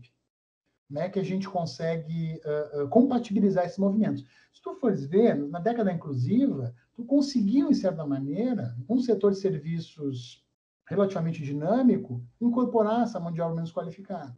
Só que a gente ficou só nisso. E a gente acabou fracassando, em certo sentido, na ideia de elevar a produtividade do trabalho. Então, eu teria que compatibilizar esses dois elementos. O setor de serviços, tradicionalmente, como um setor que pode incorporar mão de obra menos treinada, ou que pode ser treinada mais rapidamente, é possível fazer esse treinamento mais rápido, no setor de serviços, com níveis de exigência menor, mas articulado com o desenvolvimento tecnológico e o avanço nos setores produtivos. E aí entra um ponto sobre o Rio Grande do Sul que é relevante colocar, e a gente tem notado isso. O Rio Grande do Sul, de fato, as questões demográficas que tu levanta são perfeitas, mas ele tem uma peculiaridade, ele tem um parque enorme de universidades e os nossos alunos estão saindo do Estado. Muitos alunos que são formados... O nosso parque universitário no Rio Grande do Sul, comparado com o resto do país, e dado a nossa população, é espetacular. A gente tem várias universidades federais de alta qualidade, a gente tem excelentes universidades privadas, então a gente tem um parque universitário, e aí eu não cito só, no caso das privadas, a Unicinos e a PUC, mas eu posso citar o UPF, o Unijuí, que são boas universidades do Estado, para a magnitude do Estado do Rio Grande do Sul, a UFPEL, o FSM, a URGS, a FURG. Existe um parque universitário muito robusto, só que nossos jovens saem. Então, como articular esses movimentos é o dilema. É fácil. E o Estado do Rio Grande do Sul também perde população emigrante para o resto do Brasil, né? Tem um dado aí que em 10 anos perdeu quase 1 milhão de pessoas. Exatamente. E são os jovens qualificados que vão... Eu tenho muito aluno que vai trabalhar em São Paulo, mas muita gente mesmo. São Paulo, Rio, Nordeste. Esse é o dilema no caso específico do Estado. Como fazer isso? É difícil, mas o que a gente tem que pensar é aumentar a produtividade do setor público, buscar aumento de produtividade do setor privado e pensar nas vocações. Talvez o grande elemento, o grande desafio para formular políticas é identificar vocações. Algumas vocações são naturais no Brasil. Eu diria para ti uma vocação que me parece que salta aos olhos. Atividades industriais complementares ao SUS, que são altamente tecnológicas. Na economia da saúde, uma economia do cuidado associada a esses movimentos, me parece que seria uma alternativa. A gente construir respirador, construir equipamento é uma possibilidade, evidente. O SUS talvez dê escala. Mas agora o grande desafio qual é? É prospectar essas questões vocacionais. E sim, a gente tem que pensar no longo prazo na estrutura educacional do país. Agora são dilemas assim que transcendem, ao meu ver, a formulação de políticas locais. A gente depende da política federal, mesmo porque os graus de liberdade que o Estado e o município têm são muito limitados e, digamos assim, e eles estão absorvidos pela prestação de serviços diretos à população. Segurança, saúde, educação básica. Então, apesar de se demandar muito políticas estaduais de desenvolvimento, dentro do possível se pode fazer, a gente precisa ter um plano ou uma concepção nacional melhor do que as experiências anteriores que a gente teve, tá? No sentido de identificar vocações e tentar minimamente, não diria induzir, mas colaborar que o setor privado possa fazer investimento rentável. Porque tem que vir, não vai ser o Estado sozinho. O setor privado é elemento fundamental para incorporar nova tecnologia, para pensar, para inovar, para gerar novos produtos, novos serviços. Então, achar as condições para o setor privado é fundamental. Beleza. Eu tenho aqui a Córdula, depois o Gervásio, pelas minhas contas, e depois a Isabel. Córdula. Tudo bem, professor? Parabéns pela palestra. E tenho duas perguntas e depois uma sugestão para o Senge. E primeiro vou fazer minhas palavras do Grace. Não sou economista, ou seja, né, com o devido cuidado das minhas observações. Mas, assim, tem canais alternativos de imprensa que já estão falando, em função dessa taxa de juros, né, da atual política, em estagflação. Daí eu queria saber como é que tu está vendo essa tendência. Segundo, pelos dados, né, comparando produtividade e salário, eu entendi que há uma justificativa para um maior controle da massa salarial, né? Inclusive, tu fez uma observação direta ao salário mínimo. Agora, eu não percebi nenhum argumento que mostrasse por que se viveu uma concentração de renda tão brutal durante esse período da pandemia, porque, de um lado, assim, a massa de miseráveis cresceu demais, mas, de outro lado, pelo menos a imprensa fala, né, especialmente a alternativa, no crescimento do número de bilionários, etc., o que significa, assim, renda está sendo gerada, agora o problema é a sua distribuição, né? Eu gostaria de comentar essas duas coisas e uma sugestão para o Senge. Acho que eu até ia fazer uma questão sobre a Lei Candir, só que eu acho que ela é tão importante para o estado do Rio Grande do Sul que valeria a pena uma fala só sobre isso, né? Especialmente assim, porque a Lei Candir implica toda uma política tributária para o agronegócio, que, outro lado, é extremamente subsidiado e com um retorno questionável, inclusive, para a economia do Rio Grande do Sul. Mas eu acho que valeria a pena a gente fazer um bloco unicamente sobre isso. Parabéns, professor. Obrigado. Excelente. Bom, rapidamente, então, estagflação. Acho que se confirmar a crise hídrica e alguma forma de racionamento, acho que é bem possível que ocorra. Tá? A gente corre muito esse risco, mas eu diria que intensificando a restrição energética e com o aumento do preço de energia ou de racionamento. Eu acredito que a sensação que dá é que a gente vai ter estagnação, só que talvez a gente consiga controlar a inflação. Por quê? Porque o Banco Central está tomando medidas muito adequadas, em certo sentido, no controle da inflação com base na elevação da taxa de juros. A taxa de juros vai apreciar o real, vai alterar preços relativos. Talvez, assim, a gente tem que estar atento a essa questão chinesa, como é que vai se comportar a China e a demanda chinesa, mas é aí que eu estou sendo otimista, talvez um pouco demais, mas eu estava olhando os dados da ONU, da FAO, tá? Que é a Organização da ONU para a Alimentação. Eu gosto muito de acompanhar os preços de alimentos no site da FAO.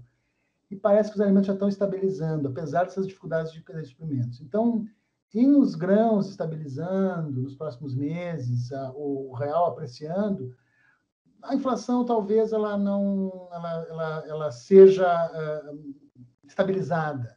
Agora, inflação, como eu te falei, acho que não, mas estagnação sim. Acho que esse é o grande problema. A gente não vai crescer muito. Não tem de onde, eu não consigo visualizar de onde crescer. Entende? Então, essa é uma questão. Em relação aos salários, é uma ótima questão, me permite elucidar mais isso, isso é importante. Qual é a questão em relação aos salários? Tá?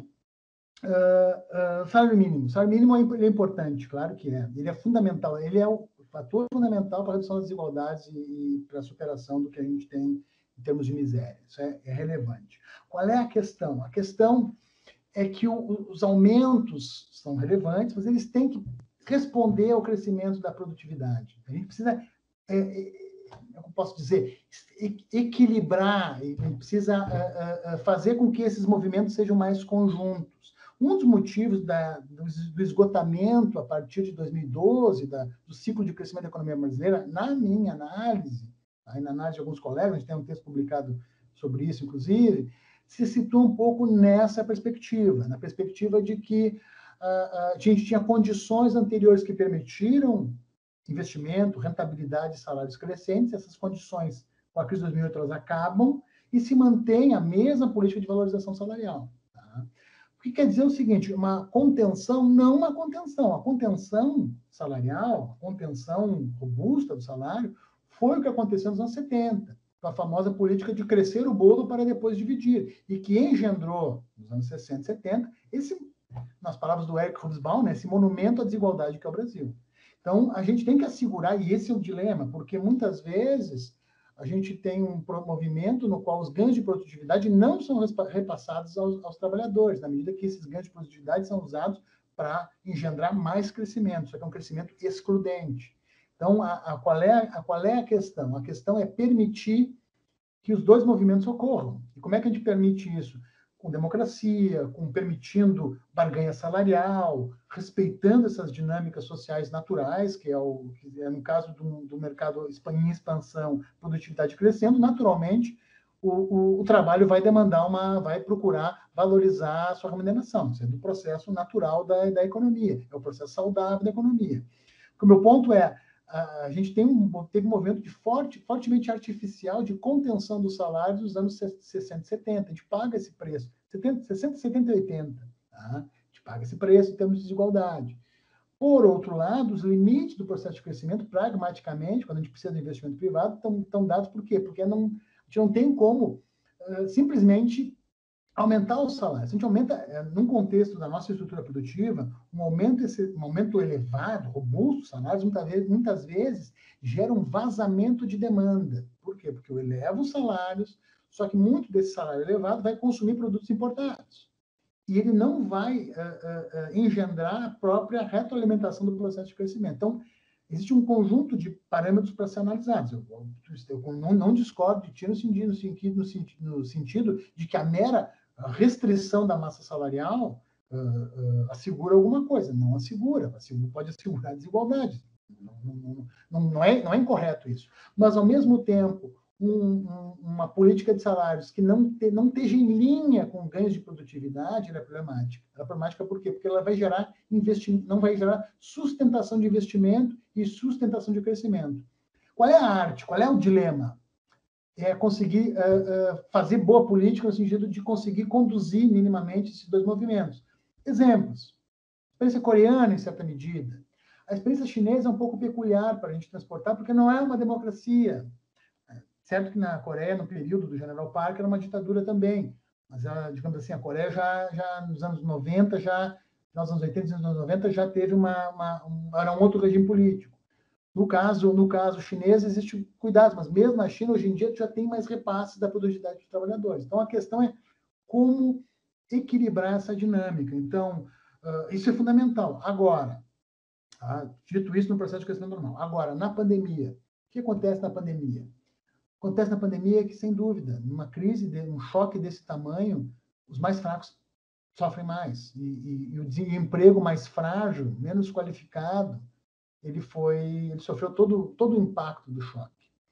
Os setores de maior educação, a classe média, os estratos médios, óbvio, alguns estratos sofreram, mas os estratos médios, em sua maioria, eles aumentaram sua taxa de poupança.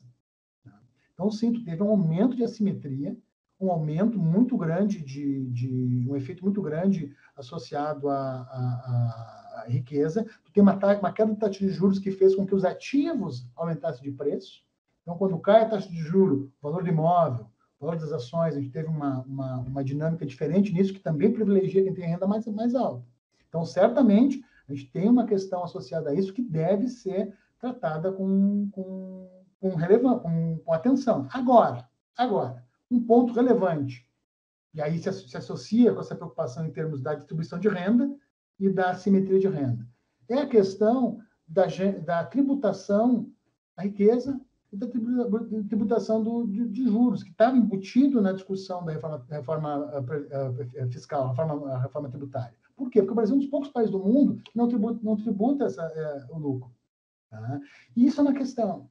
Isso é um dilema. Por quê? Porque muito dos efeitos distributivos que a gente enxerga, e é um debate que surgiu com o Piketty nos anos 2015, e hoje em dia está bem presente, né? É fiscal, é tributário.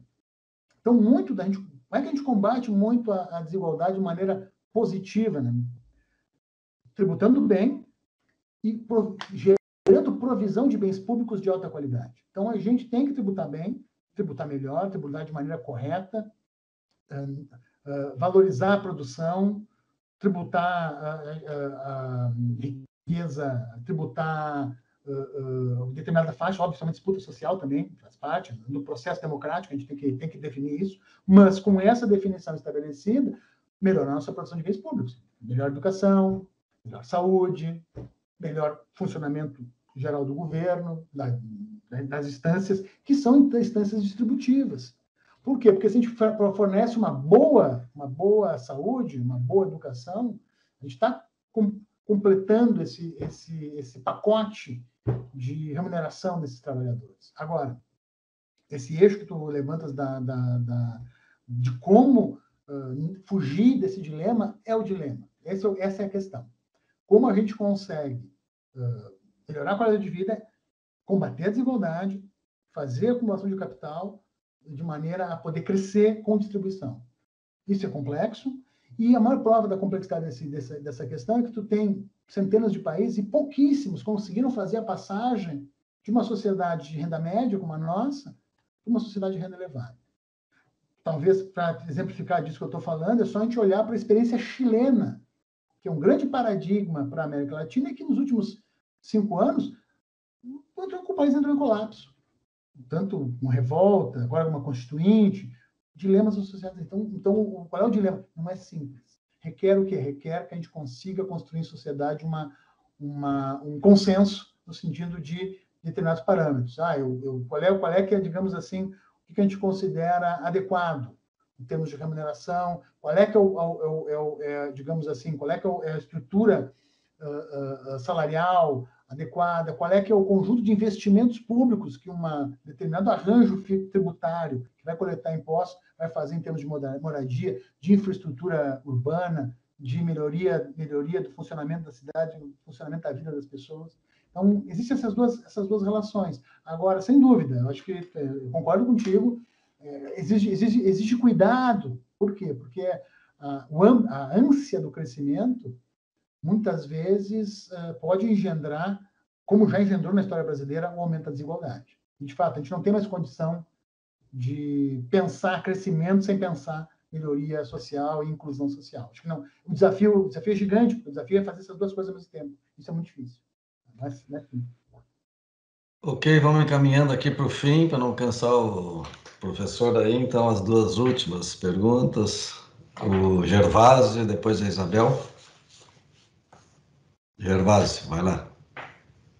Em primeiro lugar, boa noite e parabéns à direção do sindicato, aos colegas que indicaram o professor Alessandro para essa essa exposição e essa aula que nós estamos tendo a oportunidade de ter. Me parece que fica claro, pela sua exposição, que o Estado tem um papel importante como indutor do desenvolvimento e como promotor do combate às desigualdades sociais, regionais e ambientais também. E o que se observa bom, a minha formação vem da engenharia agronômica, né? Então eu vejo muito pelo lado, pelo viés da exportação de commodities, é um processo que alguns autores chamam de sojificação do Brasil, né? Talvez o exemplo mais emblemático dessa exportação seja o volume de gado em pé que é exportado aqui mesmo no Rio Grande do Sul pelo Porto de Rio Grande, que esse ano provavelmente ultrapasse as 150 mil toneladas. Então, a pergunta é se nós não estamos, diante disso, frente ao que alguns chamam de uma reprimarização da economia no país. Em que medida isso contribui para agravar ainda mais as questões sociais e ambientais que nós vivemos, que tem a ver também, como que foi citado, o debate da tributação, por exemplo, na exportação de commodities, que é quase um tabu, né? Os agrotóxicos até hoje são livres de tributos, né? E uma boa parte dos alimentos são tributados, etc. Perfeito, obrigado pela questão. Acredito que sim, a gente reprimarizou, na verdade, isso é um resultado, né? A economia brasileira hoje em dia está mais reprimarizada. Quais são as questões associadas a isso, né? Existe um impacto macroeconômico relevante, como eu mencionei antes, que é um limite para políticas de demanda, porque se eu produzo pouco em termos industriais, a oferta interna não é tão relevante para bens de consumo, por exemplo, não duráveis ou semiduráveis, o que acontece, às vezes, se eu faço uma política de demanda, é essa política de demanda vazar. Ou seja, o governo incorre em alguma política de gasto no sentido de ativar, de transferir renda, de diminuir a economia, mas essa demanda vaza para importações de bens industriais ou bens industrializados do exterior, que um pouco foi o que aconteceu ali nos anos 2012, 2013, um pouco foi isso, né? A gente fez uma política de expansão, só que vazou para o exterior, vazou para a demanda externa. Então, essa é uma questão. Como pensar isso? Bom, aí sempre complexo. Por quê? Porque a gente tem que pensar isso articulado com o setor privado. Então, tem que pensar a gente tem que pensar junto com o setor privado, tem que escutar o setor privado para identificar nesses setores industriais, dinâmicos, tem potencial, o que é possível em termos de auxílio. A indução do investimento privado, ela é possível, mas ela, em geral, está subordinada a esses dois elementos. Em geral, o que o governo consegue fazer, talvez, em alguns casos, é demanda, mas, essencialmente, existe a questão da lucratividade. Então, como a gente induz? Eu confesso que eu tenho uma certa dúvida em relação às propostas de desvalorização acentuada do real. Não sei, é evidente que o câmbio sempre teve muito apreciado, mas temos que tomar cuidado com relação a essa questão do câmbio. Se o câmbio está existe uma ideia muito de depreciar o câmbio no sentido de induzir uma industrialização. É uma questão que tem que ser vista com cuidado, porque tem efeitos distributivos. Se eu deprecio muito o real, eu tenho impacto distributivo muito grande nos assalariados. Eu transfiro esse ônus para os mais pobres, então tem que ter visto com muito cuidado isso. Agora, o que falta, ou a questão fundamental, é reencontrar as nossas vocações. Por quê? Porque aquele modelo que eu mostrei no gráfico lá, quando crescia 7,5%, aquele modelo passou. Aquelas indústrias, de certa maneira, automóveis, talvez tenha espaço, mas mudou muito. A gente tem que reencontrar vocações. E eu insisto, a minha sensação, pelo que eu observo, a questão de repensar ou complementar o agro com a ecologia, com a gestão de recursos naturais, pequenos empreendimentos de alto valor agregado, mas que respeitam o ambiente. Existe mercado para isso, a gente tem que pensar em desenvolver esse mercado. É uma questão. Tecnologia de bem-estar, de cuidado. articulada com o sistema de saúde público, como é o brasileiro, que é um ativo do país, o SUS é um ativo do país, a gente tem que pensar em usar esse ativo. Poucos países têm uma estrutura com todos os limites que possam existir, com todas as dificuldades que possam existir, é um elemento importante. Eu posso imaginar uma série de complementariedades com o setor privado, em termos de tecnologia, de avanço tecnológico associado a isso. Mesma coisa a gente pode pensar em questões como, por exemplo, o desenvolvimento de alguma estrutura de fornecimento industrial. Agora, do jeito que está, da concepção que está, digamos, o uso irracional dos recursos, tem até um risco para o agronegócio. É um risco. Para alguns setores do agronegócio, inclusive de ter, em alguma medida, alguma sustentabilidade prejudicada em relação a esse uso mais intensivo. Apesar que eu sei que o agronegócio é heterogêneo. Né? Existem setores que têm uma lógica mais, digamos, mais predatória, para usar um termo que talvez não seja mais adequado, mas que o uso intensivo de recursos naturais, e existem setores que estão maduros, que sabem que é necessário uma certa gestão ambiental, um cuidado com a questão ambiental. Então, também tem uma heterogeneidade aí. Agora, a grande questão é reposicionar o país na divisão internacional do trabalho. Por quê? Porque a gente fez uma escolha como país. A gente pode não se dar conta, mas a gente fez uma escolha. A gente escolheu se especializar em exportação de recursos naturais, e isso, de novo, esse é um projeto, e foi um projeto acordado que foi, digamos, contínuo de 94 a 2013, 2014.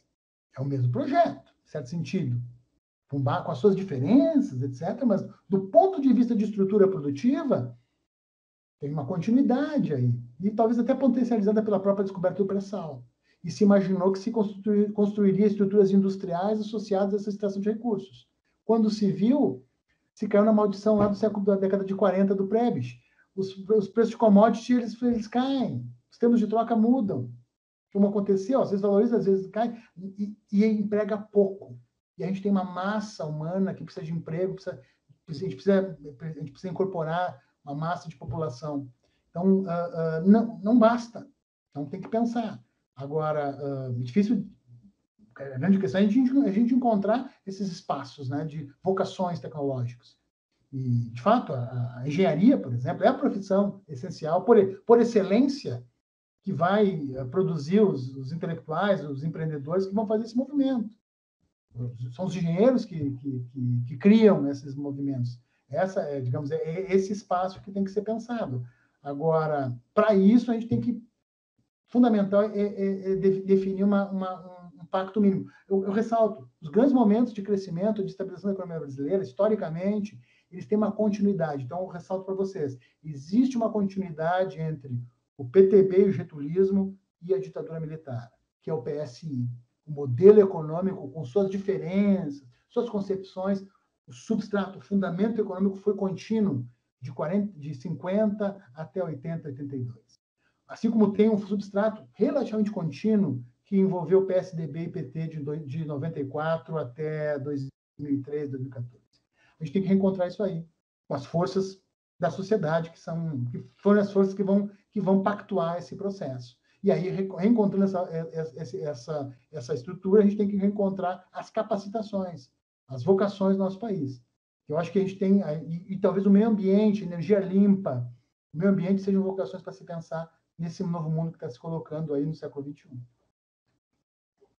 Muito bom. Vamos encerrando, então. Isabel.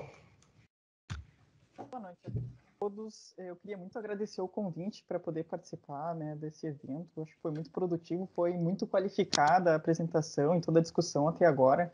Eu estou muito contente de estar conseguindo ver tanta informação reunida de uma forma tão qualificada e relevante.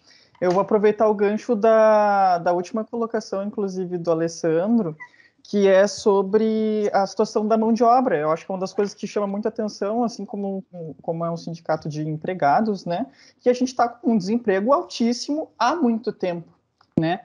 Inclusive, tem estudos que indicam que, uma vez que tu passa mais de 3 anos fora da tua área de atuação, é muito difícil tu te recolocar no mercado. Então, eu queria só um comentário nessa área. Eu acho que tem 3 coisas que podem ser linkadas aí pelo que a gente conseguiu ver. Uma é a situação da construção civil, né?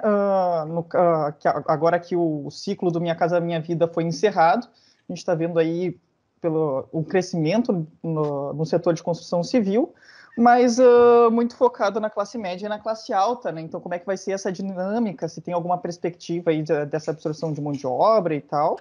A outra é sobre a situação do parque industrial, que hoje tem uma competição internacional muito forte, justamente voltando na questão da divisão internacional do trabalho. Então, a gente tem um parque industrial que cresceu muito no leste asiático, a partir ali da terceira e agora da quarta revolução industrial, e a gente ficou para trás. Então, como é que a gente se recoloca nisso, né? Se a gente vai continuar cada vez mais fechando mais indústrias e desindustrializando a própria economia, e a outra é a capacidade de absorção de mão de obra do campo, né, que é uma coisa muito relevante, que foi de uma dinâmica muito importante para o Brasil até os anos 60, e que agora, cada vez mais tecnológico, ele absorve economicamente menos pessoas, né? Então, para onde é que vai parar esse monte de gente que está desocupada? Eu acho que são 3 setores que são muito relevantes para o setor da discussão do SENGE e nos setores de economia. Eu acho que vai ser bem relevante ouvir alguma palhinha sobre essas coisas. Obrigada pela oportunidade, gente. Obrigado, Isabel. Isabel é nossa aluna lá na FCE. É bom te encontrar, Isabel. Tudo bom? Bom, em relação à questão, esses 3 elementos que você está colocando, tá? Indústria, a construção civil e emprego. Eu vou falar primeiro da indústria. Essa é a questão da vocação. Por quê? Porque, diferentemente dos anos 60 e 70, qual é a concepção do PSI? Eu vou construir uma estrutura industrial completa. Então, eu vou fazer setores e vou indo setor a setor e vou incorporando, óbvio que a gente não conseguiu concluir completamente, mas era uma outra época, um outro momento. Aí que está o ponto. Não me parece possível se prescindir de fazer esse tipo de estratégia. Esse tipo de estratégia é de outra época. Por quê? Porque em função dos ganhos de escala e dos custos envolvidos. O ganho de escala hoje em dia é gigantesco. Então, a indústria, eu reitero, por isso que eu insisti nessas questões das vocações. Então, o que a gente é potência de quê, o Brasil? O Brasil é potência ambiental. Essa é a questão. Eu enxergo muito o Brasil nisso. A gente tem a Amazônia, a gente tem uma agricultura orgânica importante, a gente tem um agronegócio que também não deixa de ser ambiental. Tem que ser responsável do ponto de vista ambiental. A gente tem uma série de dimensões que são ambientais, que a gente pode imaginar formas de agregação de valor com base na responsabilidade ambiental, com base no manejo ambiental, com base em certificação associada à produção orgânica, associada à manutenção de comunidades originárias, associada à proteção de indígenas. O meu ponto é o seguinte, um foco que não seja predatório. É inaceitável no século XXI que a gente tenha uma concepção de exploração da Amazônia do padrão dos anos 50. Botar a floresta abaixo não é desenvolvimento.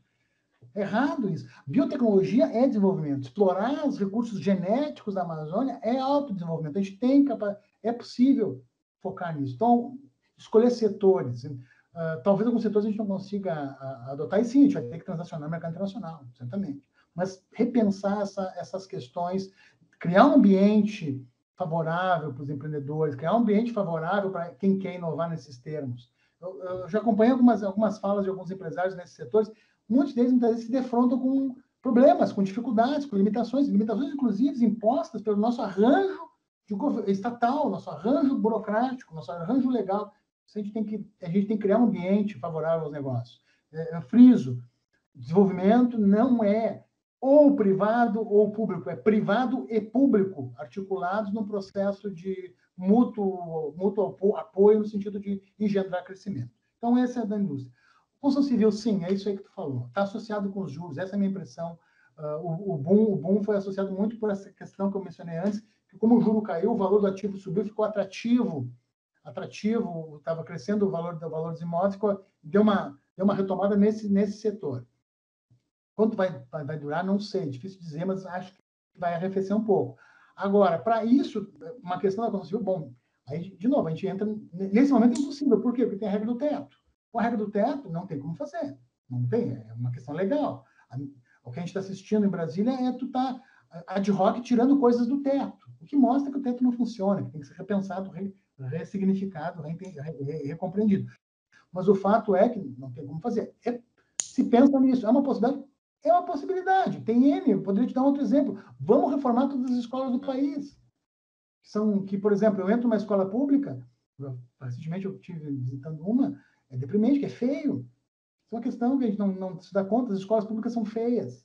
A escola pública tem que ser o lugar mais bonito da cidade, é o lugar onde eu formo o futuro, eu formo as pessoas que vão pagar a minha aposentadoria, que vão sustentar a minha vida quando eu for idoso, eu deveria investir muito ali. E é feio. Então, um programa desse, por exemplo, agora, a questão sempre vai se colocar em termos de funding, e aí o funding é limitante, isso é uma questão. Agora, sim, e aí fechando essa discussão, está correta. A construção civil é o espaço, por excelência, para a gente tentar fazer esse movimento. Esse movimento que é um movimento que não é solução, é um movimento muito conjuntural para incorporar esses setores de mão de obra que, de fato, como tu colocaste, corretamente concordo contigo, que depreciam, que afastados do mercado de trabalho, perdem competências, perdem capacitações.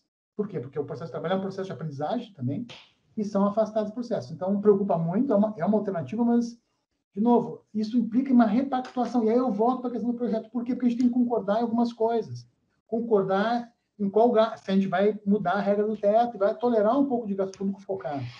Qual é a eficiência desse gasto? Isso é um problema. Por quê? Porque a gente tem uma polarização, uma disputa, que também cria, eu tenho que ter um governo crível, que eu saiba que vai gastar bem.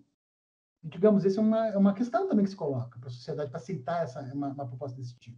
Então, eu acredito, assim, para encerrar, que esse ano que vem, a gente vai assistir muito mais do mesmo, em certo sentido. E essas discussões mais de caráter mais conceitual, elas vão voltar na campanha eleitoral em função do próximo ciclo. Tá? Eu acho que não me parece que a configuração atual do Ministério da Economia, a configuração atual do governo, pense alguma coisa além de um novo auxílio emergencial, um auxílio emergencial mais robusto, com objetivos bem específicos da conjuntura política do ano que vem. Então, essa é a percepção que eu tenho. Isso fica para 2023. Muito bom. Muito bom, professor. Agradecer, eu quero agradecer aqui em nome de toda a nossa diretoria aí muito, viu, a qualidade da conversa nossa aqui, bastante informal, bastante qualificada, e o pronto atendimento, né? Gentilmente nos atendeu aí. E eu acho que nós vamos continuar tendo outras oportunidades aí para a gente voltar a conversar, com certeza, ainda mais que somos todos engenheiros aqui das diversas modalidades, não é? Então nos entendemos melhor. Esse nós estamos retomando, como o pessoal aqui já foi lembrado, em várias instâncias aí da nossa diretoria, vários espaços de debate, de conversa e de poder a gente crescer, entender melhor o nosso ambiente aí, propor alternativas aí. Eu gostei muito das provocações, da questão da vocação e várias outras, da questão do público-privado, e é por aí mesmo, e nós temos condições de contribuir aí com a nossa sociedade, essa é a nossa missão, tá bem? Então, eu estou muito pela oportunidade, muito feliz de ter passado essa noite com vocês. Muito obrigado a todos. Bacana. Obrigado a todos pela presença, boa noite e até uma próxima. Tchau, tchau. Tchau.